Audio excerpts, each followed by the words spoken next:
Kabanata 2381.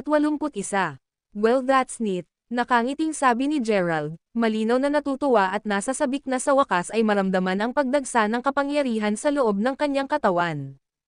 Hindi katakataka na maraming tao ang humanga sa Herculean Primordial Spirit. Hindi ko lang alam kung gaano kaganda ito hanggang sa puntong ito. Kung tutuusin, 3 buwan lang ang kailangan ko para lubos na maunawaan ang third fusion at element methods. Bulalas ni Gerald habang patuloy ang kanyang divine sense sa paggalugad sa kapaligiran. Habang binabawi ang kanyang banal na pakiramdam, gayunpaman, hindi napigilan ni Gerald na maramdaman ang isang mahinang pahiwatig ng buhay sa loob ng malaking tumpok ng mga labi sa tabi ng Red River. Sa sobrang hina nito, malinaw na ginamit ng individual ang Ghost Breath Method para patagalan ang kanilang kamatayan. Pwede bang, Tio Zeman iyon? Sabi ni Gerald sa sarili habang nakakunot ang mga kilay. Bagamat hindi nakatawid si Gerald sa Red River bago ito, mayroon na siyang kakayahan na magbago at magpabata. Sa pag-iisip na iyon, hindi na isyo para sa kanya ang kaagnasan ng ilog. Hindi alintana, sabik na sabik si Gerald na iligtas siya, kaya inilagay niya ang mga libro sa kanyang mga bulsa bago ay activate ang kanyang bagong kapangyarihan. Kasunod ng isang gininto ang kidlat, si Gerald ay naging maliliit na particle na kahawig ng nakikitang gininto ang alikabok bago tumalon paitaas patungo sa ilog. Gaya ng inaasahan, nakapasok siya sa ilog ng maayos. Sa paglipad palabas ng ilog, si Gerald ay gumawa ng isa pang spell, na nagdulot ng panibagong kislap ng gintong liwanag. Nang dumilim ang ilaw, makikita si Gerald na nakatingin sa dati. Gayunpaman, sa kanyang pagkabigla, nawala lahat ng damit niya, pati yung 6 na libro. Sa pagkakataong iyon ay napuno ng pagsisisi si Gerald.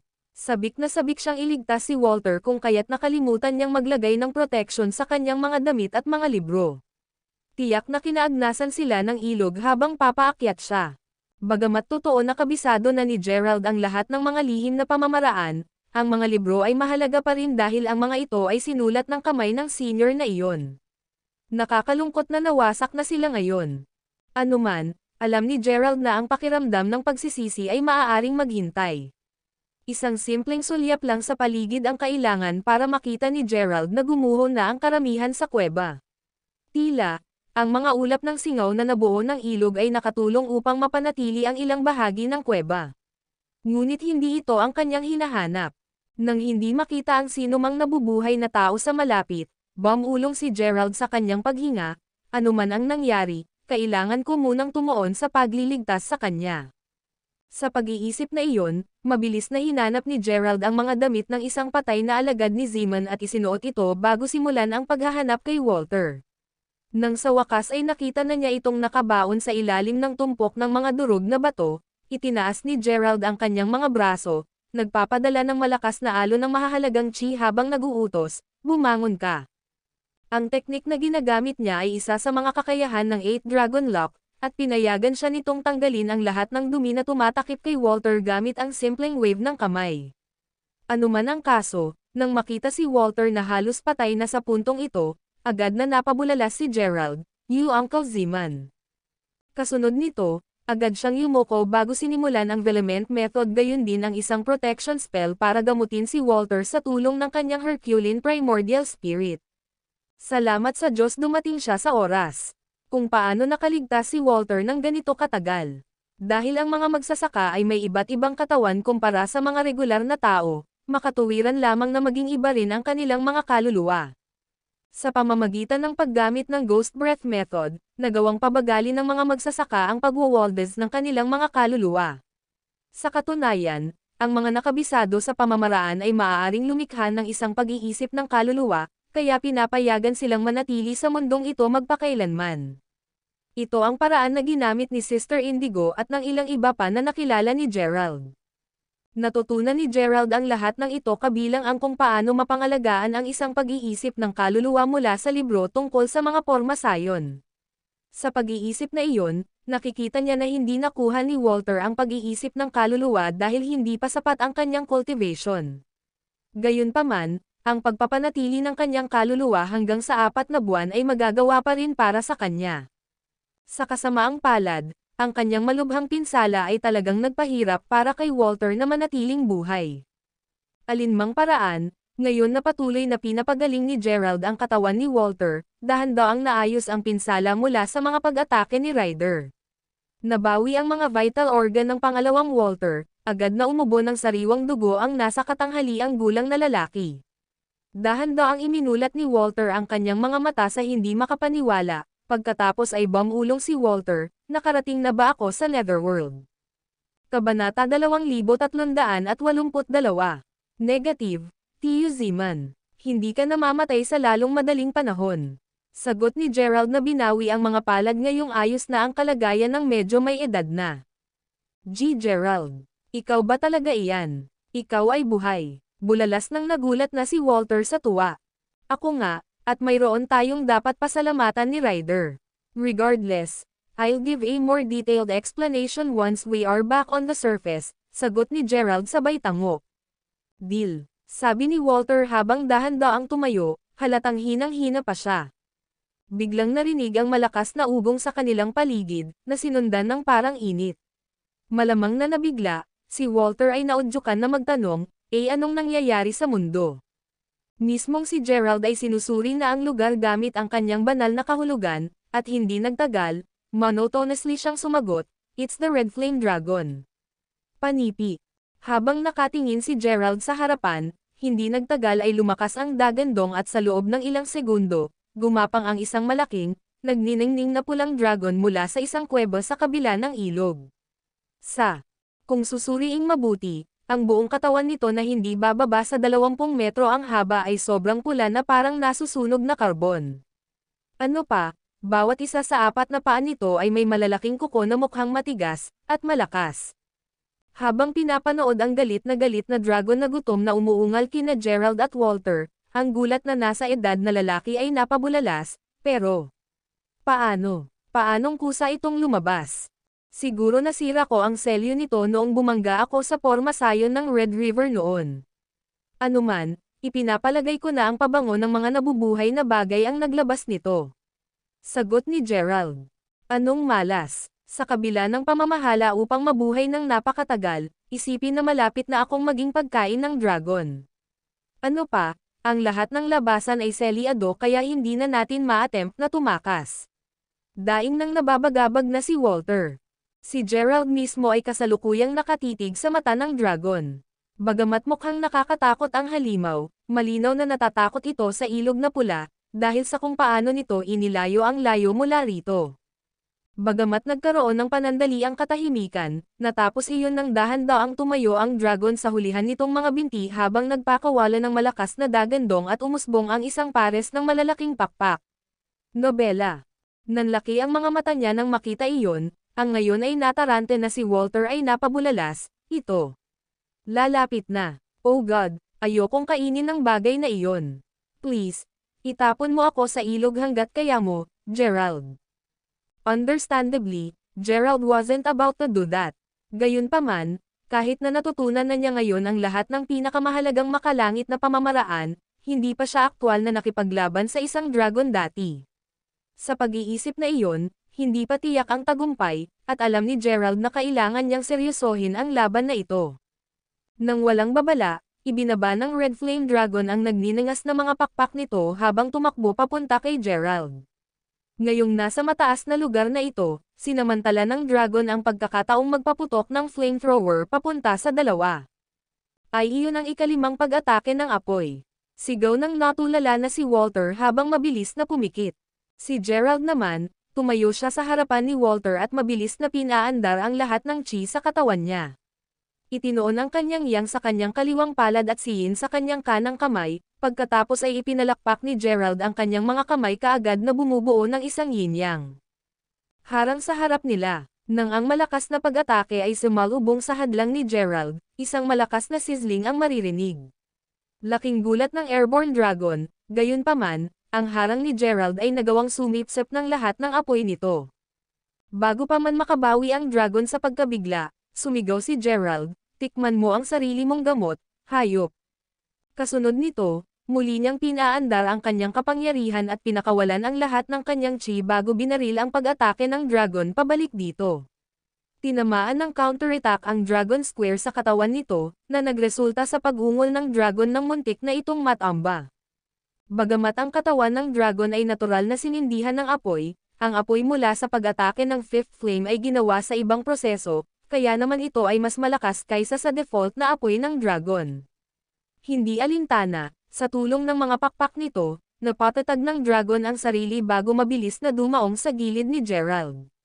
Pero kabaligtaran noon, ang mga mata nito ay napuno na ngayon ng takot habang tumutulo ang dugo mula sa dibdib nito. Kabanata 2383. Tungkol naman sa naguguluhan na si Walter na saglit na natigilan para makapagsalita, sa huli ay lumunok siya bago nagtanong, ano ba yan, Gerald? Ngayon mas kumpiyansa na, simpleng sagot ni Gerald, that was the start shift tactic. Ito ay isang development method. Sa pamamagitan nito, nagawa kong matikman ang halimaw na ito sa sarili nitong pag-atake. Nang marinig iyon, ang Red Flame Dragon ay agad na nagalit muli. Bagaman mananatili itong takot sa nakaraan, ito ay nabilanggo ng napakatagal. Sa pag-iisip na iyon, ginagawa na nitong kapangyarihan ang puot nito. Biglang bumangon muli sa lupa, ang dragon ay pumitik sa hangin bago mabilis na nag-swipe sa buntot nito, na nagpadala ng aerial shockwave patungo kay Gerald. Bilang tugon, nagpadala si Gerald ng sarili niyang shockwave. Sa huli, gayunpaman, ang kay Gerald ay mas malakas, at ang dragon ay tuluyang natambo muli sa lupa.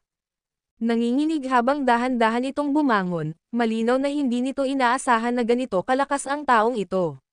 Ngayong alam na ng dragon na malapit na ang pagkatalo nito, nagpa siya ang dragon na oras na para umatras ito. Dahil doon, ginamit nito ang huling bahagi ng kanyang lakas para maglunsad ng flamethrower patungo kay Gerald.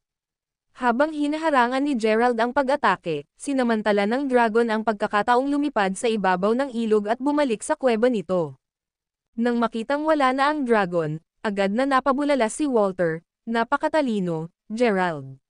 Gayunpaman, bakit mo pinakawalan ang dragon?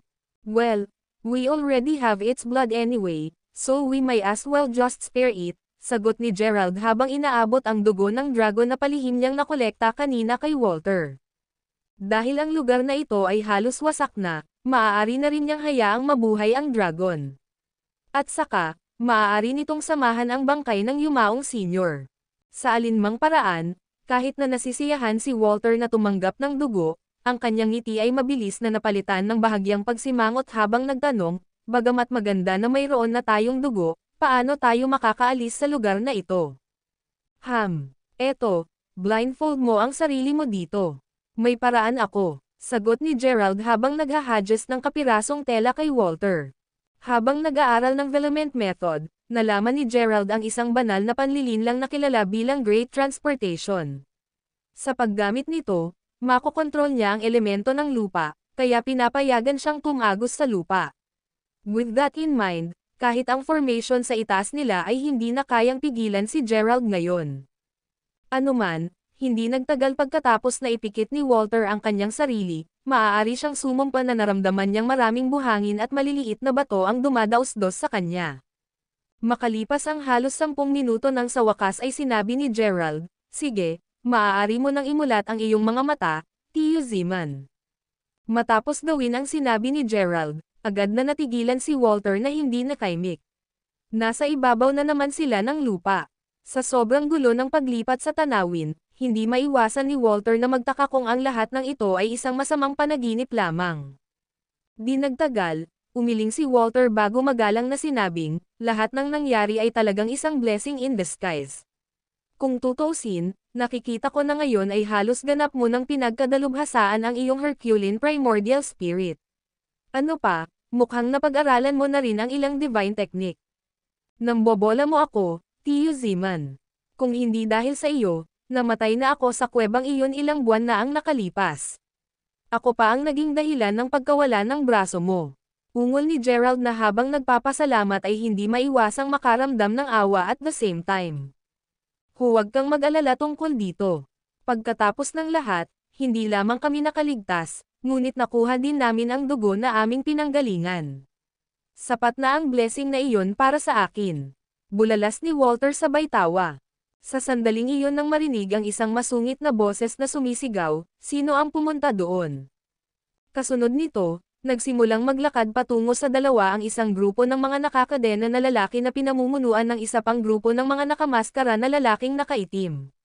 Sa naisip ni Gerald, ang mga nakadina na individual ay medyo malalakas na magsasaka. Ano ang ibig sabihin nito? Sabay-sabay na ungol ni Gerald at Walter habang nagpapalitan ng tingin. Nang makilala si Walter, ang mga nakadina na lalaki ay mukhang nakilala nila ang kanilang tagapagligtas. Sabi pa ng isa sa kanila, Mr. Zeman, ikaw ba talaga iyan? Please, iligtas kami. Inabot ng 1 minuto ang nalilitong Walter, ngunit kalaunan ay sumagot siya, hindi ba ikaw, kapatid na Hain ng Avatar Feast? Tama iyan. Dinukot kami ng mga alagad ni Ryder. Pakiusap, iligtas mo kami. Sigaw ni Old Hain. Ikaw matandang tanga. How dare you call master sa pangalan niya? Siguradong nililigawan mo si kamatayan. Sigaw ng isa sa mga lalaking nakaitim habang sinubukan niyang isaksak ang kanyang espada sa matandang Hain. Sa kabutihang palad, mabilis na nag-react si Gerald upang itinaas ang kanyang kamay at bigla na lang nahanap ang umaataking lalaki. Siya mismo ay hinayla patungo kay Gerald sa pamamagitan ng ilang di nakikitang puwersa. Hinawakan ang lalaki sa kanyang leeg, pagkatapos ay nagtanong si Gerald sa malamig na tono, nasaan si Ryder? Kabanata 2384. Hell if I know. Walang takot na mga panatiko. Patayin sila. Sigaw ng nahuli na lalaki, na nagudyok sa iba pang 40 o higit pang mga lalaking nakaitim na ilabas ang kanilang mga talam at sumugod kay Gerald. Nang makita iyon, pasimpleng dinurog ni Gerald ang leeg ng lalaki sa pagkakahawak nito bago ibinagsak ang sariwang bangkay at iniunat ang palad sa mga paparating na salarin. Sa tulong ng 8 Dragon Lock, nagawa niyang makontrol ang mga lalaki sa loob ng ilang segundo. Kasunod nito, nagpakawala si Gerald ng isang surge ng essential chi na pinilit ang mga lalaki na dahan-daang itutok ang kanilang mga talam sa kanilang mga puso at tulad noon, ang mga lalaking nakaitim ay wala na sa mga nabubuhay. Napakabilis ng lahat ng nangyari. Anuman, nang makitang malaya na sila, mabilis na yumuko si Old Hain at ang iba pang mga bihag sa harap ni Gerald habang bumubulalas, napakalakas mo, kapatid.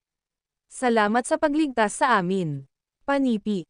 Sa sandaling sila ay nakalaya mula sa kanilang mga tanikala, ang Old Hain ay nagsimulang ipaliwanag kung paano sila nakarating sa kanilang kasalukuyang sitwasyon. Ang nangyari, si Ryder ay nagpapadala ng kanyang mga tauhan sa loob ng mahabang panahon upang hulihin ang mga magsasaka at pilitin silang sirain ang porma sayon gamit ang kanilang mga katawan. Humigit kumulang 500 sa kanila ang namatay sa puntong ito, at ang mga magsasaka mula sa grupo ni Old Hain ay bahagi ng mas bagong kapalit na batch. Matapos marinig ang lahat ng iyon, hindi napigilan ng nakakunot noong si Gerald na sabihin, na wala na rin ito ni Ryder.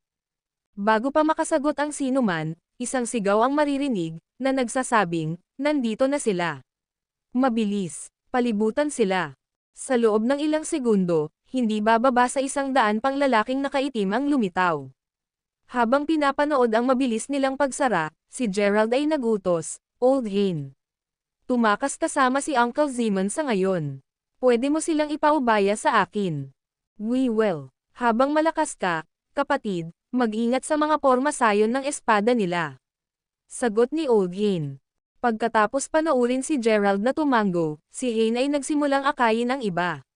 Nang makalayo na sila, inakbayan ni Gerald ang kanyang likod bago humarap sa mga paparating na lalaki. Umiling-iling si Gerald at pagkatapos ay nanunuya sa tono, nagulat ako na ang walang pusong B***starred ay may ganito karaming disipulo. How dare you mess with our master? Puputulan ka namin. Ayusin ang formation. Sigaw ng isa sa mga lalaki, na nagudyok sa malaking grupo ng mga individual na magsimulang bumuo ng isang napakalaking sword formation. Oh, nakikita ko na ang porma sayon ay idinisenyo batay sa mga prinsipyo ng Septar Deeper Formation. Mukhang napakalakas din ito. Unfortunately, ungol ni Gerald she shook his head. Ano? Tahol ng lalaking nakaitim. Masyado itong nakatutok sa opens iba. Halos wala itong anumang mga kakayahan sa pagtatanggol. Sa pag-iisip na iyon, tila ang pag-unawa ni Ryder sa Septar Deeper Formation ay hindi masyadong naputol. Paliwanag ni Gerald. Bullshit. Alam ng lahat na ang opensa ay ang pinakamahusay na depensa. Ninisya ng lalaking nakaitim habang ang napakalaking sword formation na tila hindi mabilang na mga mamamatay tao na bituin ay nagsimulang lumipad patungo kay Gerald. Smirking in response, Gerald then got into his own attack stance before said, "Ganun ba?" Pagkatapos ay kunin ito, Sky Split. Kasunod ng anunsyo ng kanyang pag-atake, itinuon ni Gerald ang kanyang chi at nagmaterialize ng isang talon at nang itutok ang dulo ng talon sa kalangitan, sinimulan ang pag-atake. Nang magsimulang manginig ang lupa, ilan sa mga lalaking handang sumunggab sa batang lalaki bago ito ay natagpuan ang kanilang mga sarili na naninigas sa lugar dahil sa matinding presyon. Anong nangyayari? Sigaw ng ilan sa mga natulala na lalaki. Bilang tugon, ibinaba ni Gerald ang kanyang espada sa kanilang direksyon na nagundyok sa isang napakalaking aura blade na tila gawa sa hangin na bumagsak sa kanyang mga kaaway. Sa sobrang lakas ng pag-atake, ang mapanirang kapangyarihan nito ay malamang na hindi hihigit sa 100 tonelada ng mga pampasabog. Anuman, ang sumunod ay mga hiyawan ng paghihirap habang ang mga alabok na ulap ay lumipad sa buong lugar. Sa sandaling lumiwanag ang view, isang napakalaking sugat ang makikita sa lupa. Kung tungkol sa mga alagad, lahat sila ay namatay. Ang ilan ay nakakatakot, at ang ilan ay ganap na sumisingaw. Kabanata 2385. Sa sandaling iyon, si Ryder na nakaupo sa pasukan ng kuweba na halos 100 milya ang layo mula kay Gerald ay hindi maiwasang imulat ang kanyang mga mata habang bumubulong, sino iyon? Bagamat maaaring napagkamalan ng ibang tao na ang pagsabog na tunog ay kulog lamang, ang isang advanced cultivator tulad ni Ryder ay madaling sabihin na ang tunog ay talagang nagmula sa isang mapangwasak na presyon na nagmula sa mas malakas na alon ng chi. Iyon ba, isang formation? Sino sa lupa ang may sapat na kakayahan upang lumikha ng napakalakas na porma sayon? Masasabing mas malakas pa ito kaysa sa Lance Daylight Extermination Formation ng Zeman. Ungol ni Ryder habang bahagyang nakasimangot. Nagtataka ako kung ito ay maaaring resulta ng isang makapangyarihang martial arts sa halip. Ngunit iyon ay hindi gaanong kahulugan. Kung tutuusin, kahit ang aking 7th Sword Rain ay hindi sapat na malakas para makagawa ng ganoong kalat na pinsala. Dagdag ni Ryder na lalong nagsalubong ang mga kilay habang iniisip iyon. Kahit na sinabi niya iyon, mas gusto niya ang kanyang pangalawang haka-haka.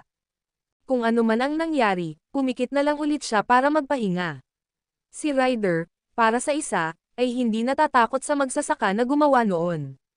Lahat kasi ng nagtatrabaho sa ilalim niya ay hindi man lang naglakas loob na tingnan siya sa mata. Bigla niyang narinig ang isa sa kanyang mga alagad na galit na sumigaw, "Sino ka? Naparito ako para sa iyong guro. Tumabi ka kung ayaw mong mamatay." Pang-iinis ni Gerald habang nakaakbay sa likod niya.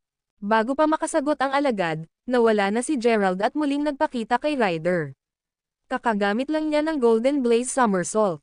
Alinmang paraan, kahit ang malakas na pag-iisip na si Ryder ay nakitang nanlaki ang kanyang mga mata sa gulat habang tumatalon sa kanyang mga paa habang sumisigaw, "G. Gerald! Hindi ka patay." Tamang-tama namang nabigla si Ryder. Pagkatapos ng lahat, alam niya ang mapanirang kakayahan ng Red River kaysa sa iba.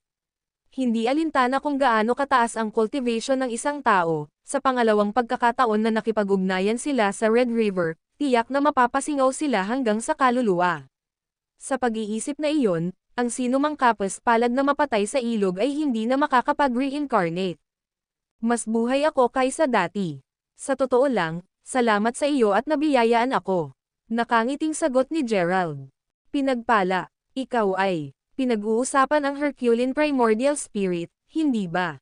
Yun naman siguro ang nagligtas sa'yo di ba? Wala akong ibang nakikitang posibilidad. Bulalas ng sabay na nagulat at natuwa kay Ryder. Ang kanyang kasiyahan ay nagmula sa dalawang kadahilanan. Ang una ay ang katotohanan na si Gerald ay tunay na tila nagtataglay ng Herculean Primordial Spirit. Samantalang ang isa, ito ay dahil hindi niya kaya. Kumpirmahin na ang Herculean Primordial Spirit ay kasentaas ng mga alamat na inilarawan. Pagkaraan ng mahabang panahon, halos nawalan na ng pag-asa si Ryder na mabawi ang Herculean Primordial Spirit, kahit na nagawa nilang makapasok sa kuweba. Ang isipin na ang may-ari ng Primordial Spirit ang lalapit sa kanya sa halip. Kay laking pag-ibig ng Diyos ang mundong ito. Mabilis na pumutol dito, si Ryder pagkatapos ay nanunuya, mukhang hindi ko direktang napabuti ang iyong paglilinang. Hindi alintana, ang iyong nakamamatay na pagkakamali ay pinipiling humarap muli sa akin. Ipapaalam ko sa'yo yan. Ang Herculean Primordial Spirit ay napakabihirang. Sa sinabing iyon, hindi kita binibigyan ng pagkakataon na ganap na makabisado ito. Ang Herculean Primordial Spirit, ang isa sa alamat, bulalas ng ilan sa kasalukuyang mga magsasaka habang nakatitig kay Gerald sa gulat. Well, kailangan ko ng isang tao upang subukan ang aking bagong martial arts. Sagot ni Gerald habang sinenyasan si Ryder na umatake. Ang bastos mong bata, sisiguraduhin kong mananatiling patay ka sa pagkakataong ito, ang ungol ni Ryder habang kumikislap sa kanyang mga mata ang pamatay na hangarin. Kasunod nito, inilunsad niya ang isang aura blade patungo kay Gerald habang umaatungal, Thunder Strike. Nang ilang pulgada na lang ang layo ng atake ni Ryder sa kanya, umiling lang si Gerald bago ay activate ang kanyang Golden Blaze Somersault. Sa isang iglap, wala na roon si Gerald, dahilan upang patuloy na lumipad ang aura blade hanggang sa bumangga ito sa dumi at naging sanhi ng pagbuo ng alabok na ulap. Nang mapagtanto na madaling nakaiwas si Gerald sa kanyang atake, naramdaman ni Ryder na bumilis ang tibok ng kanyang puso habang iniisip niya, ano iyon? Para isipin na may martial art na kayang tiisin ang pressure ng aura blade ko. Mukhang hindi maganda ito. Habang nakatalikod si Ryder ay agad niyang napagtantong nakatayo na si Gerald sa likuran niya. Kabanata 2386. Bago pa man makapag-react si Ryder, itinutok na ni Gerald ang kanyang bagong summoned blade sa langit habang sumisigaw ng Sky Split. Kasunod nito, isang napakalaking aura blade ng hangin ang mabilis na nagsimulang bumaba patungo sa matanda. Sigaw ni Ryder habang sumasayaw ang maputing buhok nito sa hanging likha ng hindi makajos na panggigipit ng higanteng aura blade. Sa sobrang gulat niya, ang agarang aksyon ni Ryder ay umiwas sa pag-atake sa halip na isipin na subukang hadlangan ito. Sa kabutihang palad, naiwasan ni Ryder ang nakamamatay na pag-atake nang bumagsak ang aura blade sa lupa. Gayunpaman, nasugatan pa rin siya dahil sa malakas na chi. Naramdaman ang pananakit ng kanyang dibdib habang nakasalampak siya ng ilang hakbang paatras, ang ngayoy dilat na mga mata na si Ryder ay naudyukan na bamulong, ang lakas ng galaw. Maging ang ibang mga magsasaka ay hindi napigil ang malunok matapos masaksihan ang lahat ng iyon. Ito ay isang labanan sa pagitan ng dalawang mahusay na master, at ang kanilang mga diskarte ay napakahusay na ito ang unang pagkakataon na sila ay nakasaksi ng gayong mga pag-atake. Nang tumira ang mga ulap ng alikabok at napabuntong hininga si Ryder, naudyukan ang matanda na magtanong, anong martial art iyan? Saan mo natutunan? Satisfied with his attack's power, Gerald scornfully retorted, saan, nagtatanong ka? Ikaw, nakapasok ka sa mga banal na guho, hindi ba? Iyan lang ang paraan para matutunan mo ang mga kataas-taasang pamamaraang ito sa langit. Papatayin kita. Tanggal nang nakakabaliw na si Ryder habang nagdidilat ang kanyang mga pupil. Gamit ang lahat ng lakas niya, nagpadala si Ryder ng 7th Sword Rain attack. Dahil sa kung gaano kanining ang pag-atake, halos lahat ng nanunood ay agad na napilitang itago ang kanilang mga mata. Ngayon, dinaig ko ang iyong sword technique. Pakli ni Gerald habang sinimulan niya agad ang pangalawang estilo, Third Hell. Kasunod noon, ang tatlong mahahalagang chi point ay nagsimulang sumanib ng mabilis sa dulo ng kanyang talam na nagundyok sa buhangin at mga bato sa kanilang paligid na magsimulang umikot ng pabilis hanggang sa makabuo sila ng dalawang malalaking buhawi. Sa puntong ito, ang mga magsasaka ay tumigil na sa pagsisikap na sirain ang pormasayon. Sa halip, lahat sila ay nagtipon sa isang tabi upang obserbahan ang labanan. Anong klaseng teknik ang ginagamit ng dalawa? Lalong-lalo na ang mga ginagamit ng binatang iyon. Ang bawat isa sa kanyang nakakatakot na mga galaw ay tila may kakayahang magdulot ng matinding pagkawasak. Siguradong may kapangyarihan ang batang iyon. Bulalas ng isa sa mga magsasaka. Talaga, malinaw na hindi nakayanan ni Ryder ang pagharang sa nakaraang pag-atake. Sa pag-iisip niyan, bakit niya sinusubukan pa ring lumaban? Ano man ang kaso, si Third Hell ay isang mahusay na hakbang. Habang patuloy na pinag-uusapan ng mga taong nagtataka ang labanan sa kanilang sarili, si Gerald at Ryder mismo ay nagpatuloy sa pakikipagkalakalan. Para naman sa mga alagad ni Ryder, sino man sa kanila na nagtangkang lumapit upang tulungan ang kanilang Panginoon ay napahamak dahil sa matinding panggigipit na ginagawa ng dalawa. Maging si Ryder na nakabitin pa ay umuubo na ng dugo paminsan-minsan. Ito ay masama. Isa pang direktang suntok ng mahahalagang chi mula kay Gerald at matatapos na siya para. Si Gerald naman ay hindi maiwasang makaramdam ng kaunting saya na ganito kahilig mamatay ang matanda. Biglang tumawa ng masama si Ryder bago umungol, "Malakas ka, ibibigay ko sa'yo yan. Gayunpaman, imposible para sa iyo na ibagsak ako ng ganoon kadali. Tikman ang aking demonic shadow split." Kasunod ng anunsyo na iyon, biglang lumitaw ang isang doppelganger na si Ryder. Kahit na kailangan ng demonic shadow split technique na mawala sa gumagamit ang kalahati ng kanilang cultivation, gustong-gusto ni Ryder na talunin si Gerald kaya wala na siyang pakialam. Anuman, pagkatapos ng isang nakamamatay na suntok para sa tunay na matanda, ang doppelganger ay umungal sa sakit bago tuluyang sumangga. Nang makita ang kanyang pagkakataon, ang tunay na Ryder ay tumakbo patungo kay Gerald habang sumisigaw ng nakakadurog na palma. Sa loob ng ilang segundo, ang katawan ni Ryder ay nagsimulang kumikinang habang inilagay niya ang lahat ng kanyang mahahalagang chi sa kanyang palad bago itinutok ito sa dibdib ni Gerald. L. Kabanata 2387. Kahit na kailangan niyang isakripisyo ang kalahati ng kanyang Triton chi, so be it. Ilang pulgada na ang layo ng palad niya sa dibdib ni Gerald, hindi napigilan ni Ryder na tumawa ng baliw habang umuungal, mamatay. Gayunpaman, hindi nagtagal ay tumigil ang kanyang pagtawa nang mapagtantong nawala ang lahat ng kapangyarihan ng kanyang palad. Natulala, agad na napabulalas si Ryder, "Wow, what? Saan napunta lahat ng lakas ko?" Sinagot ang tanong ni Ryder sa susunod na segundo. Nang ilabas lahat ng kapangyarihan ng palad niya sa likod ni Gerald. Sa huli, ang kapangyarihan ng Thunderous Bone Crushing Palm ni Ryder ay na-redirect patungo sa natitirang mga disipulo ng matanda, at ang mga hiyawan ng paghihirap ay napuno ng hangin sa lalong madaling panahon. As it turned out, ginamit lang ni Gerald ang isa sa kanyang divine moves, ang Bloom Bomb Shifting. Bulalas ng natulala na si Ryder. Sa kasamaang palad para sa kanya, Gerald ay hindi tungkol sa upang bigyan siya ng anumang oras upang mabawi. Sa pag-iisip na iyon, sinimulan ng bata na isagawa ang kanyang ikatlong estilo ng espada habang sumisigaw, "Mach Infinite." Mga sumpa, ungol ni Ryder na nakatayo na ang buhok. Dahil alam niyang natalo na siya, nagbigay si Ryder ng isang huling dagandong bago mabilis na pinaikli ang kanyang enerhiya. Napakabilis na bago pa man magawa ni Gerald ang kanyang susunod na talon ng aura, nakatakas na ang matandang duwag sa ulap ng makapal na usok. Gaano kabilis, ungol ni Gerald habang binawi ang kapangyarihan. Bagamat pinagkadalubhasaan niya ang lahat ng mga diskarteng iyon, ito pa rin ang unang pagkakataon na ginamit niya ang mga ito sa aktwal na labanan. Sa pag-iisip na iyon, ang kanyang kakulangan ng karanasan ay nagbigay daan sa tusong Ryder na makatakas sa oras. Speaking of tuso, to think that that old man was capable of summoning a doppelganger to take and launch attacks for him. Gayunpaman, naramdaman ni Gerald na ang kalahati ng espiritual na diwa ni Ryder ay nawasak ng likhain ang doppelganger na iyon, kaya malamang na hindi niya kailangang mag-alala tungkol sa kanya na gamitin muli ang paglipat na iyon. At muli, sa sobrang bilis ng pag-usad ni Gerald, hindi na niya kailangan pang matakot sa matandang iyon.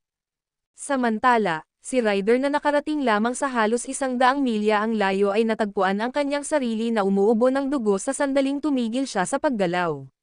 Naramdaman ang pag-aapoy ng chi sa kanyang dibdib, dahan-daang humiga si Ryder sa lupa bago pumulupot. Mukhang hindi kapani-pani walang nabugbog, ang nanginginig na si Ryder ay naudyukan na bamulong, third hail tinawag niya ito. Tuldok-tuldok, napakalakas ng galaw. Sa kabila ng pagtawag sa aking doppelganger, nasugatan pa rin ako sa natitirang kapangyarihan ng talon ng aura. May ibang teknik si Gerald na nagawang baliwalain din ang atake ko. Ang binata na batang iyon. Hindi lamang siya nagtataglay ng Herculean Primordial Spirit, ngunit nagawa rin niyang mahanap ang kayamanan sa mga banal na guho. Hindi ko maisip kung gaano siya kalakas ngayon. Sa kabila ng kung gaano siya nabugbog, hindi nagtagal ay tumayo si Ryder bago nagpatuloy sa pag-alis, ang kanyang kamay ay nakadikit sa kanyang dibdib sa buong oras. Tungkol naman kay Gerald, mabilis niyang nailigtas ang iba pang mga magsasaka bago bumalik sa tirahan ng Zeman. Bagamat totoo na binuhay ni Gerald si Walter, marami pa rin ang nasa middle-aged na lalaki. Malubhang pinsala, sa pag-iisip na iyon, pagkatapos gamutin si Mia ng dugo ng dragon, agad siyang pumasok sa pag-iisa upang simulan ang pagpapagaling. Nang sabihin kay Gerald kung nasaan si Walter, pinuntahan siya ng bata upang tingnan siya. Sa kanyang pagpunta doon, naisip niya ang tungkol sa pinsala na natamo ni Walter sa kanyang nakaraang pakikipaglaban kay Ryder. Mula sa naaalala niya, ang palm technique na ginamit niya ay nagdulot ng malaking pinsala sa kanyang espiritual na diwa. Parang hindi pa iyon sapat, lalo pa siyang nasugatan sa pag-atake ng palad ni Ryder. Kabanata 2388. Bagamat totoo na pinagaling ni Gerald ang karamihan sa mga pinsala, ang mga bata ay walang magawa tungkol sa mga nasugatang meridian at elixir of life field ni Walter. Sa pag-iisip na iyon, sa totoo lang imposible para kay Walter na magpatuloy sa paglilinaw. Nang mapansin na nakatitig sa kanya si Gerald, si Walter na maaaring hulaan kung ano ang iniisip ng mga bata ay sinenyasan na tumahimik habang sinasabing, "Alam ko ang kalagayan ko, Gerald, kaya hindi ko inaasahan na magpapatuloy pa ako sa paglilinaw. Don't worry, I'm glad enough na mananatili akong buhay. Mayroong, gayunpaman, isang bagay na nagpapalungkot sa akin. Iyon ay ang katotohanang maaaring wala ng mga Zeman sa darating simula sa aking mga henerasyon na maaaring pumasok sa Domian's realm. Ang pag-alam na hindi bababa sa 7 individual ang nakapasok sa kaharian na iyon sa bawat isa sa mga nakaraang henerasyon ay mas nakakapagpalungkot." "Ang Domian's realm?" tanong ni Gerald. "Talagang, kung pag-uusapan, naaalala kong sinabi mo na hindi mo gaanong naiintindihan ang larangan ng paglilinaw. Maaari ko ring malaman ang pagkakataong magbigay ng kanilang kaalaman sa iyo. Anong masasabi mo?" Nakangiting sagot ni Walter. "Please do," sabi ni Gerald sabay tango. "Well, una, kung bahagi ka ng cultivation realm hindi alintana kung ikaw ay isang solitary cultivator, alchemist, o machinery expert, ang iyong ultimate goal ay dapat na maging isang sage at maging isang Domian's master. Pagkatapos ng lahat, ang mga taong namamahala upang makamit ang titulong iyon ay hindi lamang magpapataas ng kanilang mga lifespan, ngunit magiging mas malakas din.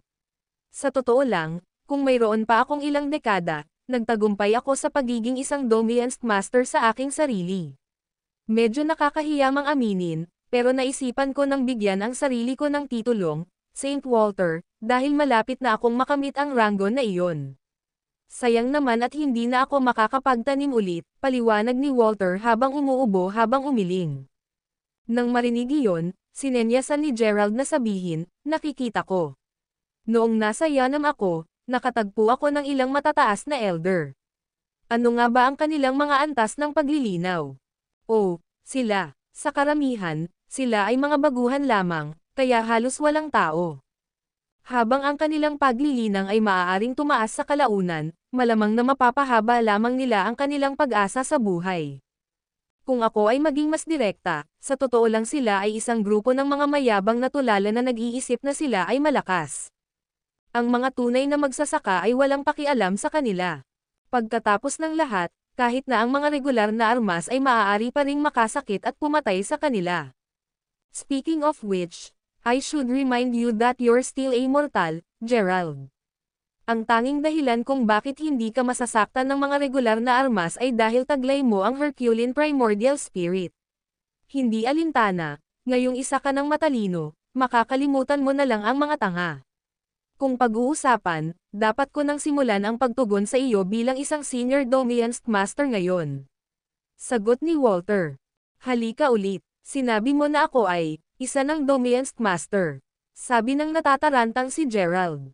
"Pero syempre ikaw, sa tingin mo paano mo pa natalo si Ryder? Isa rin siyang Domian's master, kung hindi mo pa masasabi. Kung gusto mo ng patunay, subukan mo lang putulin ang sarili mo gamit ang regular na fruit knife," nakangiting sagot ni Walter. Pagkatapos makakuha ng isa, ginawa ni Gerald ang iminungkahi ni Walter, at sa kanyang pagkabigla, hindi lang siya dinyugo, ngunit ang hiwa sa kanyang kamay ay halos gumaling. "Gaya ng hula ko, ikaw ay tunay na naging isang Domian's master. Hindi tulad namin, maaari mo na ngayong baliwalain ang anumang makamundong pinsala. Bagamat totoo na malapit ko nang makuha ang titulong Sage, ang katotohanang hindi ako nakalampas. Ang yugtong iyon ay nangangahulugan na maaari pa akong masaktan kung ang mga makamundong pag-atake ay masyadong malakas, paliwanag ni Walter. Pagkatapos panoorin si Gerald na tumango, si Walter ay na-prompt na idagdag, sabi nga, ngayong naging Domiensk Master ka na, dapat mag-isip ka ng titulo para sa iyong sarili. Ang pagkakaroon ng isa ay magiging maginhawa para sa iyo habang naglalakbay ka sa Cultivation Realm. Alam mo, dahil si Ryder ay may master at ang Thunder Sword Sect ay may sariling sistema ng pagbibigay ng pangalan para makilala ang pangkat, dapat ay binigyan siya ng titulong Saint Zephyr. Gayunpaman, dahil hindi niya nagustuhan ang ideya na mapatali sa sekta na iyon, sa halip ay binigyan niya ang kanyang sarili ng titulong Thunder Sword Lord. Kaya pala nakapagpatawag siya ng doppelganger kanina. Sa alinmang paraan, pagkatapos na maging isang pantas, mayroon pa bang iba pang kultibasyon na mga lupain na mata mo? Tanong ng lalong curious na si Gerald. Humalaklak bilang tugon, pagkatapos ay sinabi ni Walter, syempre meron. Ngunit kakaunti ang nakalampas sa Domiensk Realm. Ang ilan ay hindi nakalusot kahit na pagkatapos ng pagsasanay sa loob ng 1,000 taon. Anuman, ang susunod mong layunin ay maging isang Angelord. Kasunod nito, susubukan mong pumasok sa Viscount, Zirl, Zinquas, at Golodok Realms, kung ikaw. Malagpasan mo ang lahat ng iyon, sa kalaunan ay makakagawa ka ng isang hindi masisirang katawang walang kamatayan. Dapat kong tandaan na kakaunti lang ang alam ko tungkol sa mga kaharian sa kabila ng Domiensk Realm. Anuman, huwag kang linlanggan ng sinuman sa mga idiot na nakilala mo sa nakaraan. Ang sinabi nila sa iyo ay malamang na malayo sa kung ano ang tunay na proseso ng paglilinaw. Kabanata 2389.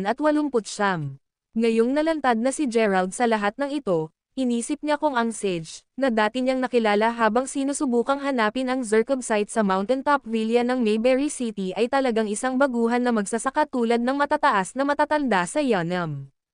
Kung tungkol sa pag-iral ng mga dakilang Panginoon, ang mga misteryosong pamilya ay maaaring nagmamalabis lamang habang ipinapasa nila ang mga alamat sa kanilang mga kahalili. Tiyak na ipinaliwanag nito kung bakit dati ay naging walang magawa si Gerald sa presensya ng isang tunay na magsasaka tulad ni Ryder. Noon, hindi man lang niya magawang madikitan ang matandang iyon sa kabila, sa wakas ay alam na ni Gerald ang tamang proseso ng paglilinaw. Dahil alam na niya ngayon ang pinakakataas-taasang pamamaraan ng paglilinang, hindi na niya kailangang gamitin ang kanyang mortal na katawan upang labanan ang isang taong may banal na katawan.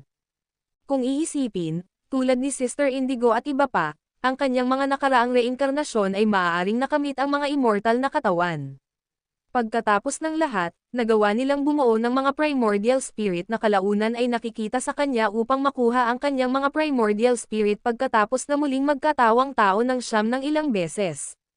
Naputol ang pag-iisip ni Gerald nang marinig niyang sinabi ni Walter, speaking of which, alam kong malapit ka nang bumalik sa Weston, kaya inutusan ko ang mga tauhan ko na mag-empake ng mga libro para sa iyo, Gerald. Mababasa mo sila kapag libre ka. Pinapahalagahan ko ito. Isa pa, iniisip kong manatili pa ng ilang araw para matulungan kang tuluyang makabawi. Habang naririto ako, nais kong ituro sa iyo ang ilan sa mga pormasyong natutunan ko. Gusto ko sanang turuan ka rin ng makapangyarihang sword technique, pero... Well, you know, sagot ni Gerald sabay buntong hininga. Ang pagtuturo kay Walter ng isang sword technique ngayon ay katumbas ng pagbibigay ng sukle sa isang kalbo. Imbes na ipaalala sa middle-aged na lalaki ang hindi niya kayang gawin, maaari pang ituro sa kanya ni Gerald ang mga formations na natutunan niya. Ngayon iyon ay magiging mas praktikal. Regardless, after Chucklang Riley, Walter simply said, huwag kang mag-alala, sumuko na ako sa martial arts sa puntong ito. Gayunpaman, hindi ako nagpapalampas ng pagkakataong matuto ng mga bagong porma sayon. Nodding in response, Gerald then replied, I feel this formation suit you a lot. Sa pag-iisip na iyon, hanggat hindi ka nagsasanay sa mga ito, dapat mong gamitin ang mga porma sayon upang ipamahagi ang iyong buhay sa pamamagitan ng mga puwersa ng langit at lupa, kahit na hindi aktwal na nililinang. Kasunod nito, 15 araw na nanatili sa isla si Gerald. Sa sandaling humiwalay siya sa mga Zeman, tiniyak ni Gerald na nahaharap ang mga isyo nina Lucian at Lindsay bago tuluyang bumalik sa Weston. Bagamat tiyak na kailangan niya ng mas mahabang oras makarating doon sa nakaraan, dahil may access na si Gerald sa Golden Blaze Somersault, nakabalik siya sa North Bay nang wala sa oras. Gaya ng inaasahan, ang manor ng kanyang pamilya ay hindi pa rin tulad ng dati. Simula ng pangyayaring iyon, nawala lahat ng magulang niya, si Lyra, at iba pa. Tungkol sa kanyang natitirang mga ari-arian, nagpapasalamat si Lyra kay Zack na ilipat ang lahat ng ito sa Mayberry ng maaga. Malinaw na ang pagiging naririto lang ay nagpaparamdam kay Gerald ng nostalgia. Kung tutuusin, dito siya nakatira noon. Hindi alintana, habang nakaupo siya sa manor at nakatitig sa kawalan, hindi niya maiwasang isipin na bukod kay Mila, naaawa rin siya kina Lyra at Gia. Maya-maya pa ay sa wakas ay bumangon na siya at gumawa ng somersault pabalik sa Mayberry City, ang lugar kung saan siya nakatira sa halos 2 dekada. Sa pag-iisip na iyon, ang lugar na ito ay nagtataglay ng higit pang mga sentimiento sa kanya. Habang nakatingin sa maunlad na lungsod, hindi napigilan ni Gerald na mapangiti habang bumubulong, ang tagal ko nang umalis para hanapin si Mila. I wonder how my old friends are doing. Si Gerald, para sa isa, ay hinding-hindi maiisip na hindi na siya magiging ordinaryong tao sa susunod na bumalik siya sa lugar na ito. Alinmang paraan, bagamat nakaramdam siya ng emosyonal na sigurado sa pagbabalik sa kanyang bahay, siniguro niyang paalalahanan ang kanyang sarili na mayroon pa siyang mga mahahalagang bagay na dapat gawin. Una, kailangan pa niyang hanapin ang banal na puno ng prutas upang mahanap ang Yearning Island. Kung tama ang pagkakaalala ko, sinabi ko kay Aiden na hanapin si Zack noon. I wonder how things going, sabi ni Gerald sa sarili habang nagsosomersault siya sa Wayfair Mountain sa susunod. Mula nang mangyari ang krisis sa kanyang pamilya, pumasok na rin sa kaguluhan ang negosyo ng pamilya Crawford. Sa kabutihang palad, ang lihim na pagsasaayos ni Lyra ng paglilipat ng lahat ng natitirang ari-arian sa Mayberry ay pumihil sa Crawfords na tuluyang mabangkarote sa isang gabi. Hindi alintana, pagdating sa kanyang asyenda, sinalubong agad si Gerald nang makitang ilang sasakyan ang nakaparada sa entrance. Nang napagtanto niyang wala man lang security guard sa gate, mga kakaibang nagtaas ng kilay si Gerald habang ang kanyang mga kamay sa likod niya at pumasok sa mansyon. Isang hakbang pa lang siya sa loob ng ang kanyang banal na sentido ay pinahintulutan siyang makarinig ng isang taong sumimangot. Ang Morning Star's Patriarch ay magdiriwang ng kanyang kaarawan sa loob ng 3 araw, kaya mayroon kang hanggang doon upang magsimula alang. Kapag tumanggi kang pumirma sa kontrata, mamamatay kayong lahat. Kabanata 2370. Nakataas ang isang bahagyang kilay, pagkatapos ay sinundan ni Gerald ang pinanggalingan ng boses.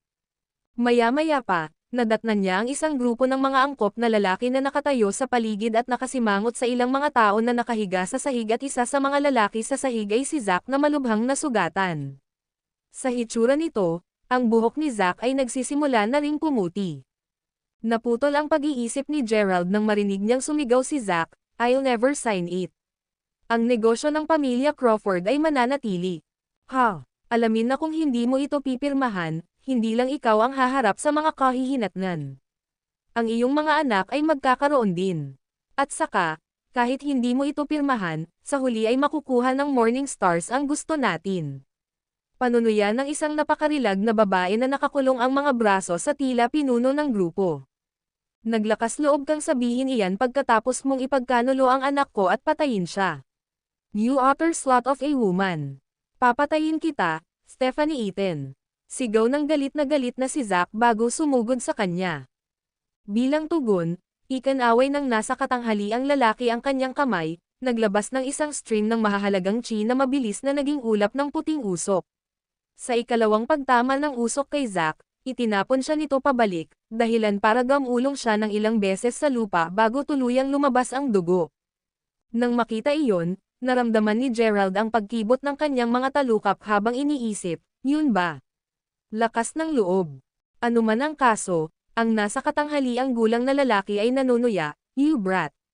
Patay na ang pamilya Crawford. Ang katotohanan na binabantayan mo pa rin ang kanilang mga ari-arian ay nangangahulugan na gusto mo ng kamatayan. Kasunod noon, ang nasa katanghaliang gulang na lalaki pagkatapos ay iniwas ang kanyang kamay patungo sa noo ni Zack. Gayunpaman, nang ang kanyang kamay ay ilang pulgada na lamang ang layo mula sa marka nito, mabilis na napagtanto ng nasa katanghaliang gulang na lalaki na hindi na niya ito may galaw pa. Parang may puwersang pumipigil sa kanyang kamay. Napaungol sa sakit, ang naghihirap na lalaki pagkatapos ay sumigaw, ano ba? Bago pa man makapagsalita ang lalaki ay sunod-sunod na sumabog ang buong braso niya. Dahil sa sobrang lakas nito, lumipad ang sumisigaw na lalaki sa kabilang direksyon. Nakakatakot, ngayon ay nagpapanik na, ang iba pa niyang mga tauhan ay maririnig na nagtatanong, ano ang ibig sabihin nito? Sinong may gawa nito? Nang lumingon at nakita si Gerald na nakatayo mga 5 metro ang layo sa kanila ay agad na sumigaw ang isa sa mga lalaki, kaya ikaw. Nililigawan si kamatayan, hindi ba? Kunin mo siya. Kasunod nito, sinubukan ng grupo ng mga lalaki na sugurin ang bata at napagtanto na hindi sila makagalaw ng kalamnan. Si Gerald na nakasandal pa rin ang mga kamay sa likod ay ganap na hindi kumikilos ang mga ito nang hindi gumagalaw kahit 1 pulgada. Ano ba ang kakilakilabot na kapangyarihang ito? Bago pa man matapos ang kanyang sentensya, siya kasama ang lahat ng iba pang mga lalaki na nagtangkang salakayin si Gerald ay naramdaman ang isang napakalaking kapangyarihan na lumago sa loob.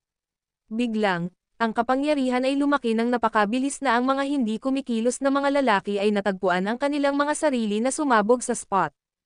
Nang masaksihan ang naturang patayan, agad na napasigaw si Stephanie sa takot habang ang nasa katanghaliang gulang na lalaki ay natahimik sa kanyang pagkabigla.